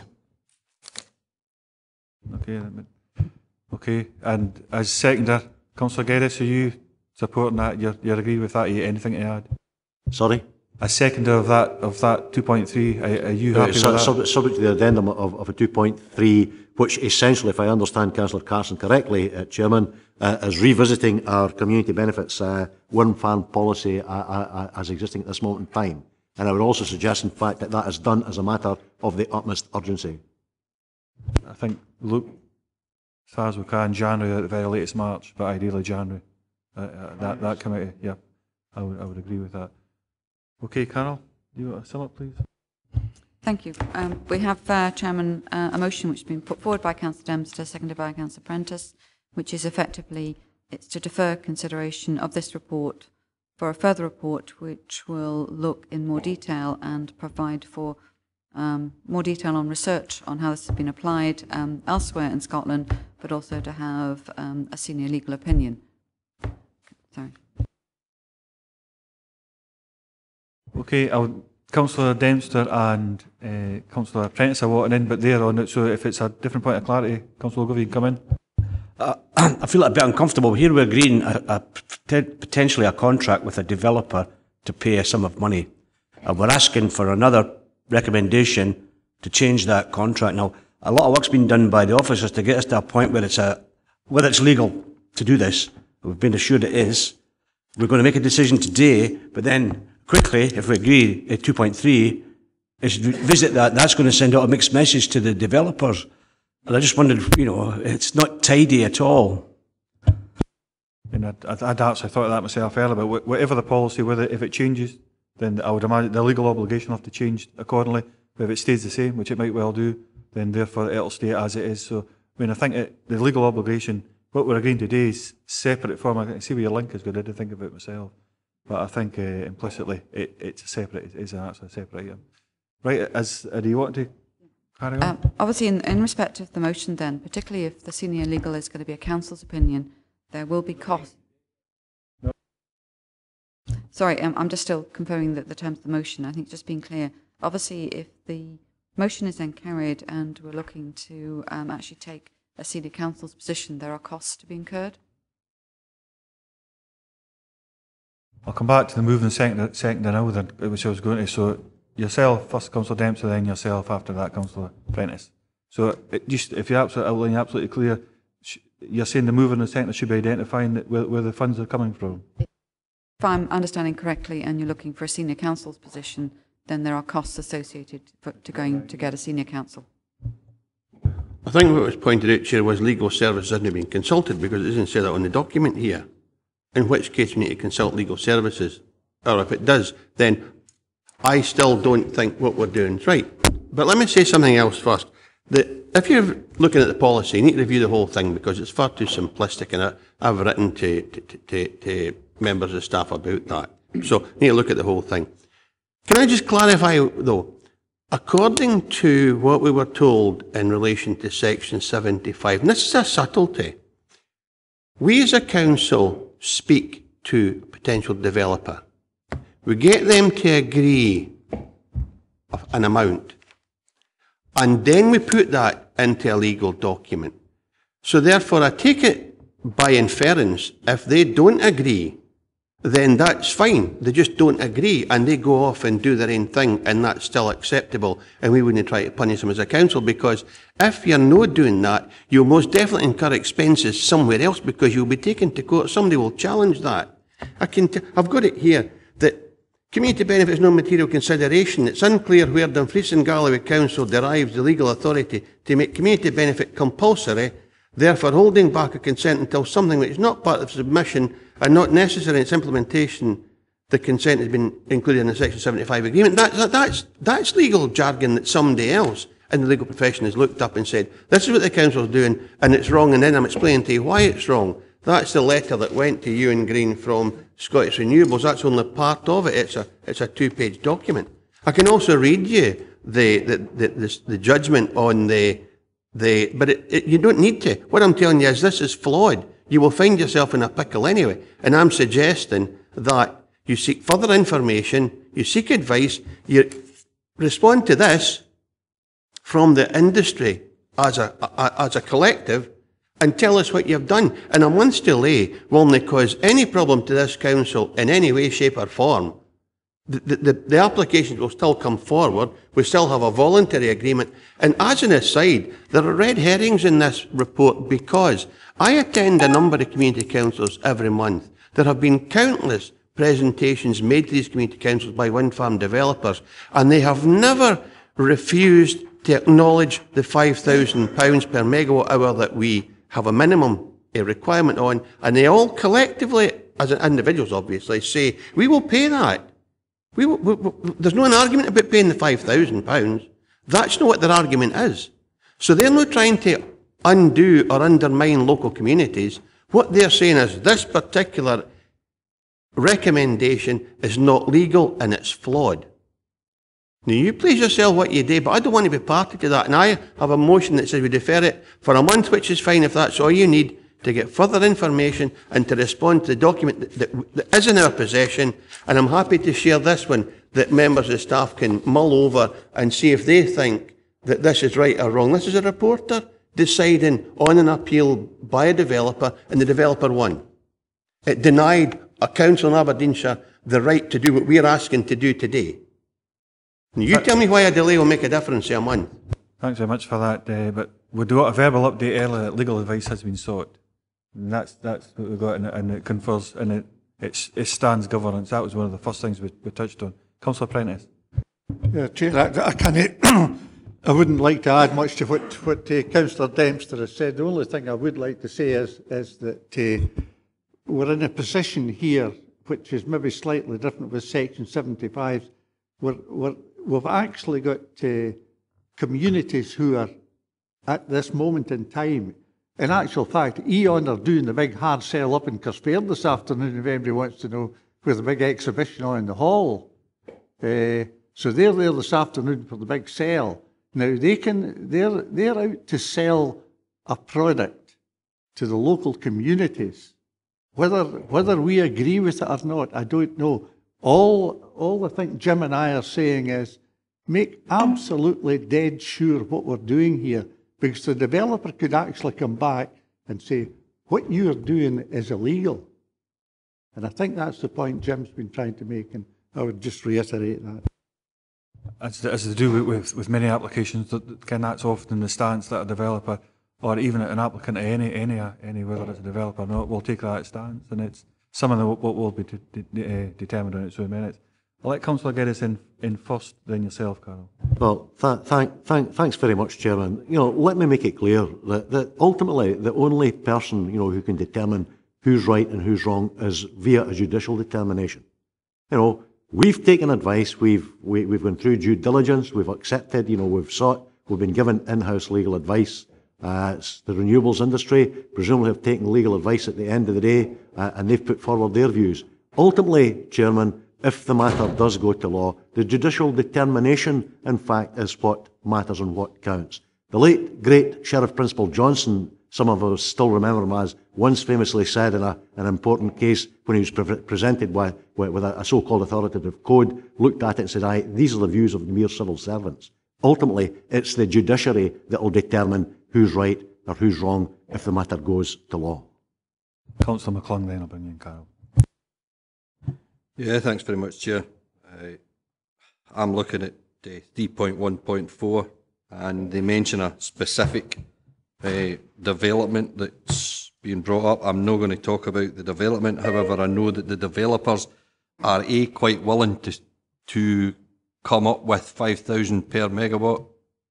However, as Councillor Dempster has alluded to, they don't want it to go to the council. If we put a section 75 in that, how legal is it? If they are quite willing to come across with £5,000 per megawatt to the communities, what right have we to stand in the community's way? I have a lot of sympathy with the Councillor Dempster and his seconder.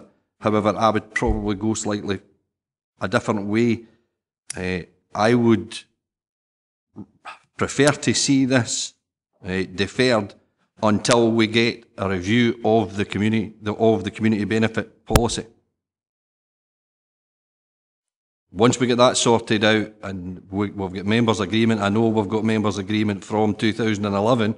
However, there's some questions on that one as well. I would rather see this deferred until we get a report, which was promised, on the review of the implementation of the Community Council Benefits Wind Farm policy.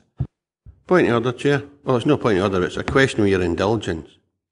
What would prevent us from accepting the proposal that Jim has put forward and at the same time writing to every developer who has an application pending and asking them, would they be willing to pay the amount that the council would require anyway to a community fund?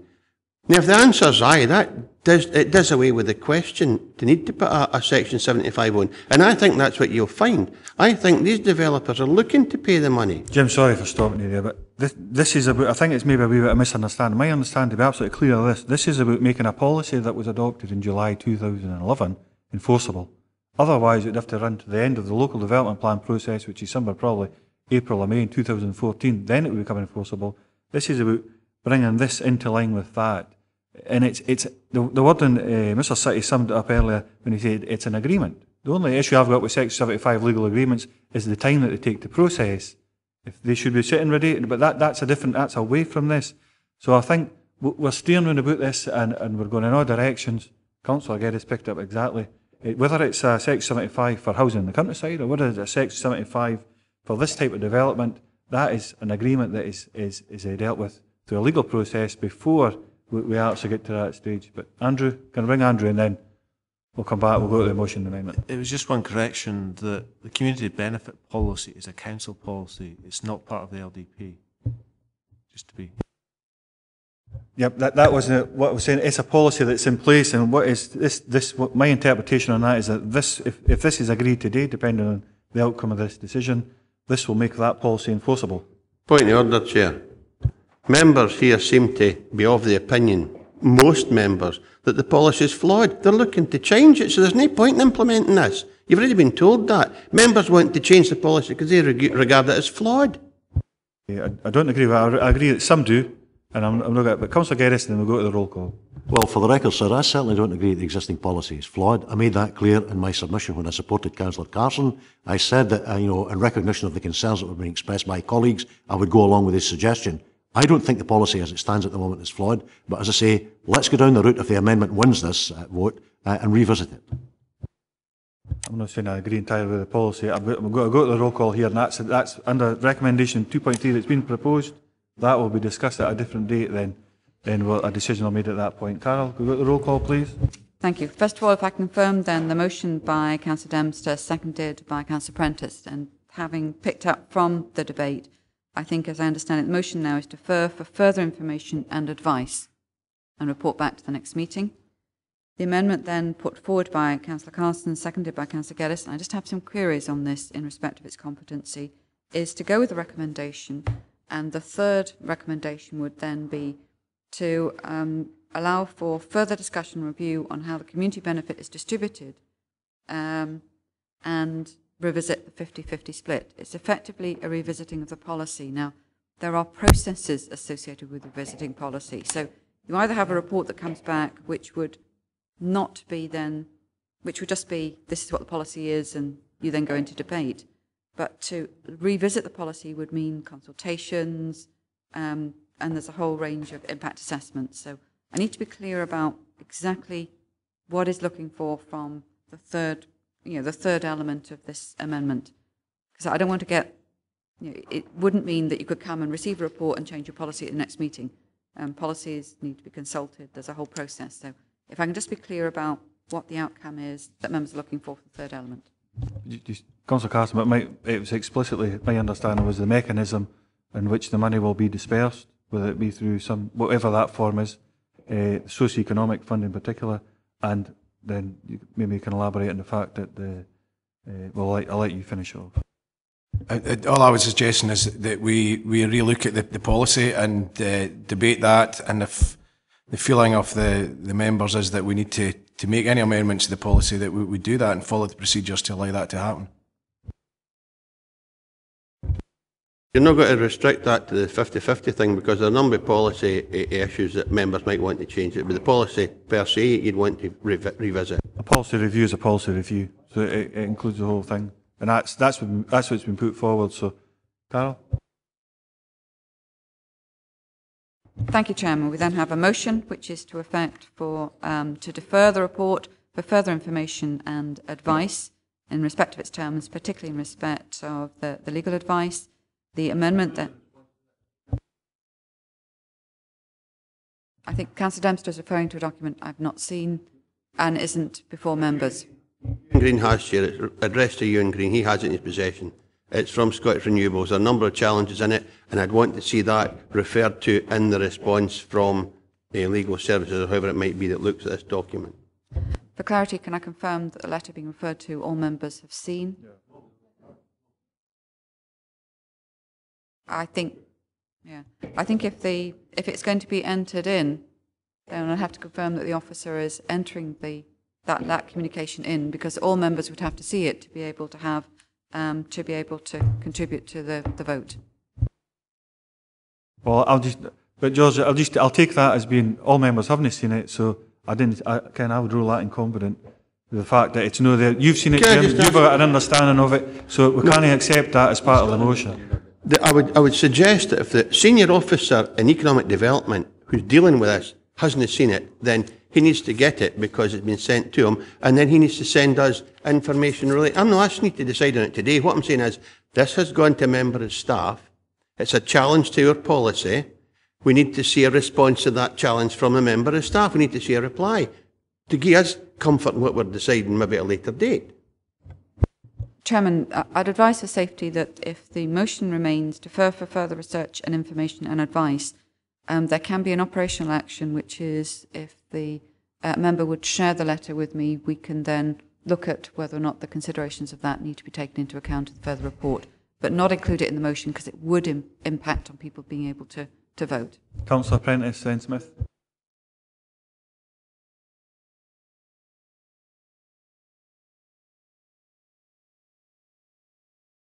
No, but we're not actually eliminating it. It's an operational matter. It'll happen out with the motion. It's not being accepted into the motion. It's an operational matter that will happen out with. Sorry, what's different between this and what happened just an hour ago with the Stranraer Waterfront and the motions and bits of paper? If you can just clarify what the motion is, and if you feel you need it in writing, George, but we'll get clarified again what the motion is without the operational matter. Chairman, and obviously it's for the movement seconder, but what I have at the moment is a motion which is defer the report for further information and advice, particularly in respect of the legal advice on this matter. And that's the motion that you've seconded, and the amendment is to that, please? The amendment then, as I have it, which has been put forward by Councillor Carson, seconded by Councillor Geddes, is to the effect of going with the recommendation, but then having a further recommendation, which is to agree that there be further discussion on review in respect of this policy, how community benefit is distributed, and the 50-50 split, and if that then requires the committee to come to review on whether or not there should be a formal review of the policy, that would then be determined when that report is received. I would have been more specific in regards to the mechanisms in which the community benefit is distributed, but Councillor Carson? I don't think I want to be specifically to just decide the 50-50 or how it's distributed. I think we just need a review of the community benefit wind farm policy, a debate, and if there's any desire to change that policy, we follow the procedure to do that. I don't think we want to be specific in any particular area. I've got two further speakers which I'd rather no bring in because I've actually had folk before that as well. I'd rather just get down to business and go through the roll call, unless it's Councillor Geddes, then No, Lever. no, Chairman, merely for the record, it's to say that, I am, as Councillor Carson's seconder, I am supporting his agreement to the slight amendment in the amendment. That's all. Okay, right, thanks very much. If it's a point of process, Councillor Lever.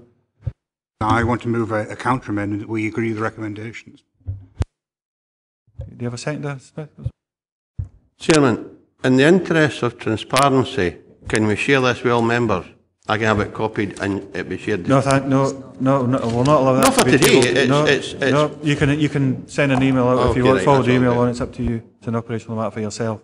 So we have a motion amendment and a counter amendment. Counter amendment is as is 2.1, 2.2. The amendment is with an extra recommendation for Councillor Carson, seconded by Councillor Geddes. 2.3 regarding the review, the split and the mechanisms of disbursement. And if you can just go over what the motion was, please, Carol. Thank you. If I then confirm what we have is a motion put forward by Councillor Dempster, seconded by Councillor Prentice, which is to defer consideration of this report to the next meeting to allow for further information to be provided and advice, particularly legal advice, in respect of the recommendations being made. The amendment by Councillor Carson, seconded by Councillor Geddes, is to the recommendations, plus a third recommendations, which is to receive a report at the next meeting on the community benefit policy in place to allow members to consider whether that policy should be subject to review or sustained. The amendment then put forward by Councillor Lever, and I'm sorry, was it Councillor Smith that seconded? Which is to go with the recommendations. Members happy? They now understand the motion, amendment and counter amendment. Okay, can I first of all say that now it's the amendment against the counter amendment. So the amendment then is the recommendations plus the additional recommendation in respect of receiving a report for members' review on the community benefit policy. The counter amendment is then to go with the recommendations. Members happy that we're taking now amendment, counter amendment? We are now on amendment versus counter amendment. Yes. Okay.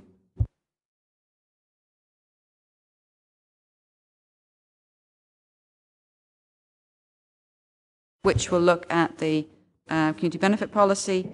The counter amendment then, Councillor Lever, supported by Councillor Smith, which is to go with the recommendations. Chairman. Amendment. Vice Chairman. Amendment. Councillor Carson. Councillor Collins. Councillor Dempster. Councillor Diggle. Councillor Forster. Councillor Geddes. Leader. Councillor Lever. Councillor Mayo. Councillor Martin. Councillor Ogilvie. Councillor Peacock. Councillor Prentice. Councillor Smith. Councillor Tuckfield. Councillor Wood.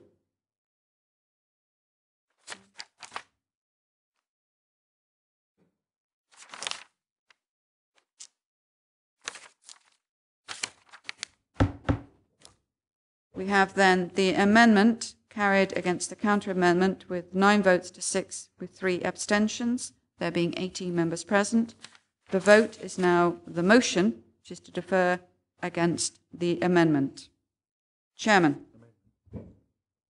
Vice Chairman. Motion. Councillor Carson. Councillor Collins. Councillor Dempster. Councillor Diggle. Councillor Forster. Councillor Geddes. Leader. Councillor Lever. Councillor Mayo. Councillor Martin. Councillor Ogilvie. Councillor Peacock. Councillor Prentice. Councillor Smith. Councillor Tuckfield. Councillor Wood.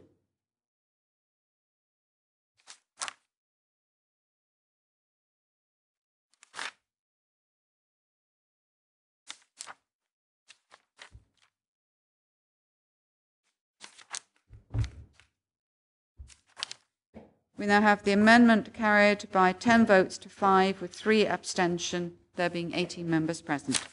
Thanks so much for that, Carol. Item number 8 is Dumfries and Galloway Council buses, D5A Georgetown to Crichton. Do you have anything to add to this report? Nothing to add, Chair. Okay. Do we have any members, any questions regarding this report? I think it adds up itself. It's pretty much arithmetic when you look at it, but recommendation 2.1, note the low level of use on the evening journeys on the D5 Georgetown Crichton local bus services between April and September. And 2.2, agree that the evening journeys on the service D5A are terminated with effect from 31st of December. Councillor Martin? It's coming in, they're removing the one evening bus, but is the early morning bus in that still going to be in that contract? As I say, it's just a shame that there's been not a great uptake in that bus because, as I say, when you listen to them at community councils, etc., that was something they wanted, and unfortunately, it's been an absolute disaster at night. And it did gain full support from the committee as well. So, Mr. Thompson? Thanks, Chair. Yeah, the proposal is simply to remove the evening service. The rest of the service would remain as currently timetabled. Okay, thanks very much for that. Councillor Hislop? Cheers. Just to agree with Councillor Martin, I think it's a disappointment that people didn't take the opportunity to use it because I think we need to be looking at using this to free up space in the town centre. Thanks for that. Implementation of Flood Risk Management Scotland Act 2009 update report. I'll just let people get into position. And Director, do you have anything to add to this report? Nothing to add at this stage, Chair. Thank you. Thank you very much. Members, do you have any questions regarding this report? It's a well-detailed report. Councillor Hislop? Chair, it was one that was raised yesterday. We're looking to have, I think it's under 2.3, a loose partnership with Scottish Borders. But we do have links with, I think it's East Ayrshire, South Ayrshire, where the water's coming our way. I'm not sure if South Lanarkshire is another one that might border on that we should be looking to have a loose partnership with, but could we have a reason why they weren't included?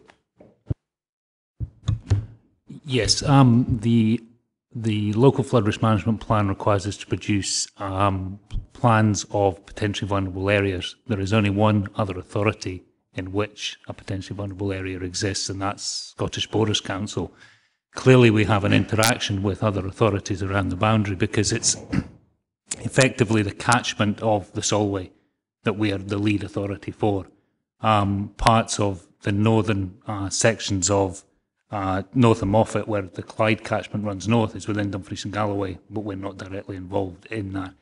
We will still interact with these groups, but as you'll appreciate, the more people we bring into this, the more complicated it gets. So I expect at the top of the new Cumnock area, which is within Solway catchment, because it's part of the NIF, we will have discussions with East Ayrshire Council, but we don't need them to sign up at this stage to any direct involvement with the local plan district for Solway.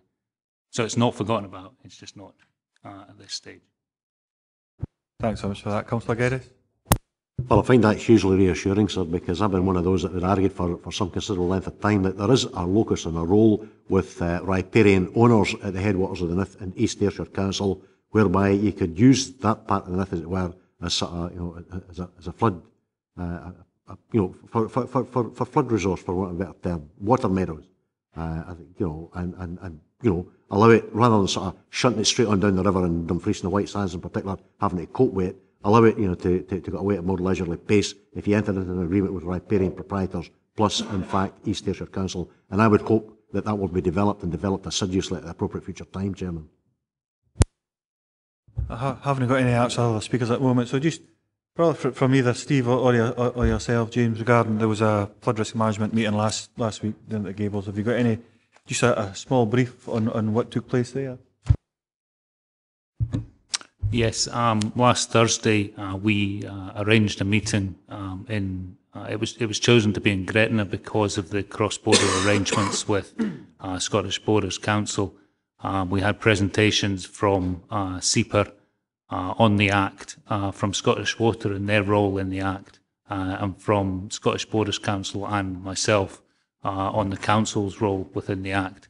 The members from Dumfries and Galloway Council, based on their responses to the feedback on the day, I think I could say was reasonably positive or very positive in that. There were some good discussions, not just on local matters, but on the strategic nature of the Act in terms of Dumfries and Galloway. I think both SEPA and Scottish Water, I would say, took a very positive. It was the first members' workshop that had been arranged in Scotland, so there'll be others in other local authorities, and they took a lot of positive back from that. So, thanks very much for that. Councillor Ogilvie? Yeah, just to agree with James, myself and Peter were there, I think, from one of the six, and I think it's fair to say we challenged all the regulatory bodies, even our own officers, just so we got a good understanding. I thought it was an excellent thing. It's a shame, and we did say to James if we could share some of the output from that with other members to get an understanding. It gave us a good grounding in the complexities and some of the challenges that all the agencies have to address flooding, because it's not it's in the lap of the gods half of the time, you know. And I'm quite astute because I think some of the major causes of flooding is the rain, but that joke fell flat, obviously. But but no, it was an excellent seminar, and I just wished more folk had been there. That was all. Yep, I would like to be there. Councillor Diggle. I'd just like to reiterate what Ronnie said, and it's good to see that there's going to be a proactive stance with the flood policy, and the lunch was pretty good as well. I asked for a couple of points which I think was put across, in particular my own issues are constantly getting lack of infrastructure and combined sewers and I think that was put across on the day and taken up. Okay, I mean there's a lot within this paper. There's a lot, so can we agree the recommendations in block? Thanks so much for that. Thanks so much for your time. So it's item number 10, which is review of speed limits. Councillor Wood. Thank you, Chair. Within this report, I do feel there are some serious deficiencies and lack of information, and on that basis I would actually ask for it to be deferred until such time as proper consultation with community councils is undertaken. I'll leave it until we hear what others have to say.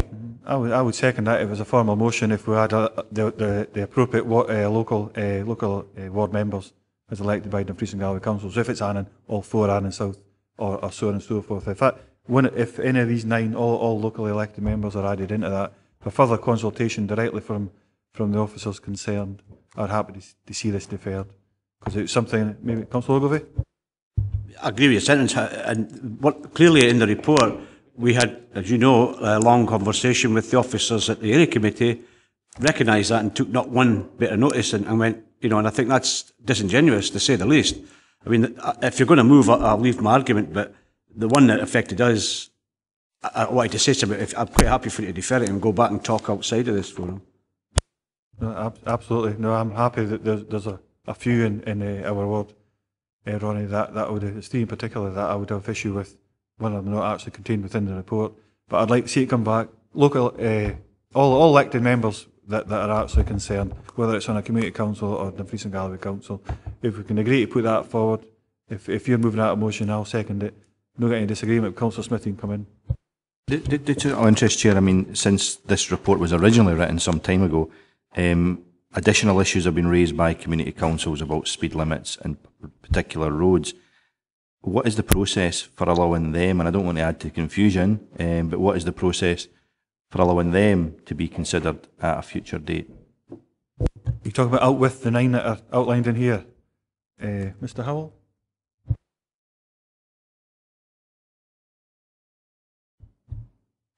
Good afternoon. Yes, the review that we've undertaken was on A and B class roads, so it depends whether that community is on one of those roads or not. I just have to get any plans to review C-class road speed limits.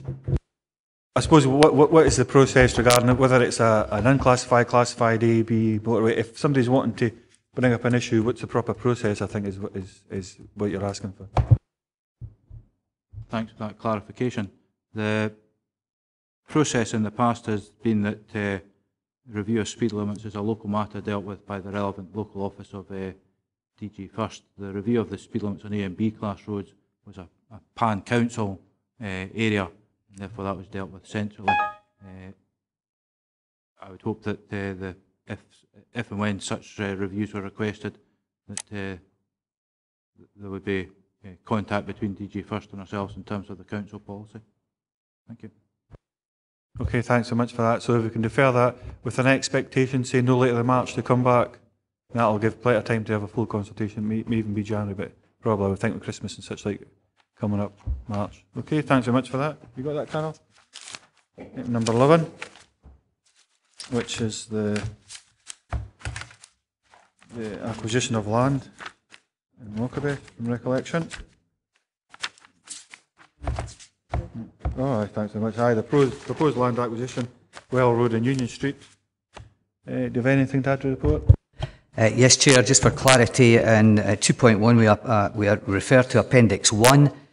Both the drawings at the back do not have an appendix number on them, my apologies, but it's the second drawing that we're referring to as, and it should read Appendix 2. So it's the second drawing in 2.1 that's referred to, and likewise in 3.2.8, Appendix 1 should be Appendix 2, referring to the second drawing. And just for clarity, at the end of the report, we have Appendix 1 drawing number. It should be 287. The 7's missing.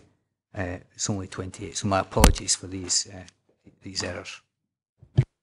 Just for Councillor Collins' actual notice, we declared his interest in his absence earlier. I think that's right, Carl, isn't it? Regarding items 4 and 11. Yep. Okay, do any members otherwise minded from the recommendation comments to make? Councillor Peacock?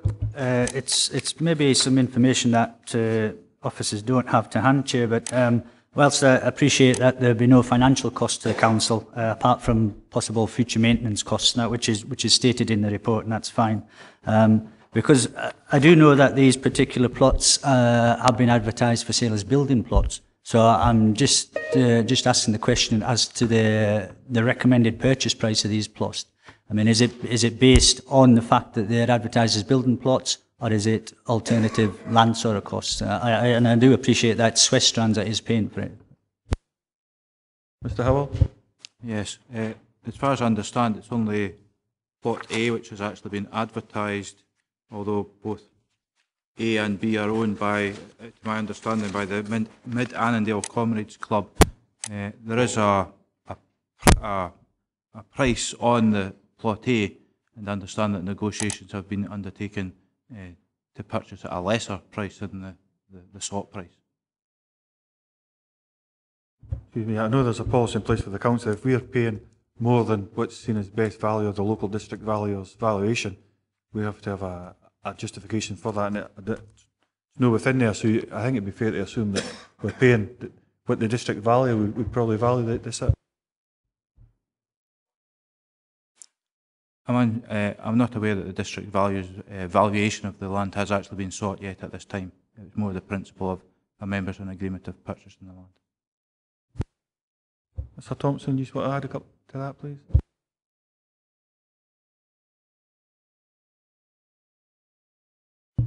Thanks, Chair. Yes, as Mr. Howell has said, the negotiations with the landowner are a valuation below the advertised price. It's a negotiated purchase, and the Plot B has not been advertised for sale. Okay, thanks for that. Councillor Lever? Thank you, Chair. I very much welcome this recommendation.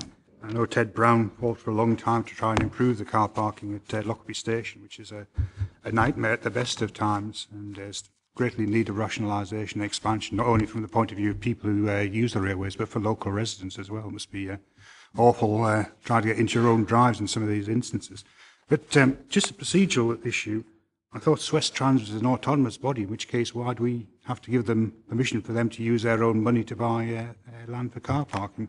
I mean, I know we have to adopt the land, but I don't see why we have to give permission for it. Swestrans, as I understand it, from a position as lead officer of Swestrans, we don't have resources in place to negotiate land acquisition. We would normally use the council to do that. Strategic Property Services, though, advised that they don't have the power to act on behalf of Swestrans. They can act on behalf of the council, and the council would then purchase the land on behalf of Swestrans. So the council would instruct Strategic Property Services to act on its behalf with Swiss Trans funding the purchase. I think because you're the only officer, I think, Harry, aren't you, employed by Swiss Trans. I think that's the case. So obviously that skill base is out with Harry's own remit. So therefore, they're basically employing the council just to carry out that amount of work. Just I see you want to come back in. Yes, Chair. Could you just explain that to me? I mean, what you're saying is that Swiss Trans need the council to purchase the land on their behalf, and then Swiss Trans will recoup that money into the council coffers, yes? Not quite, yeah.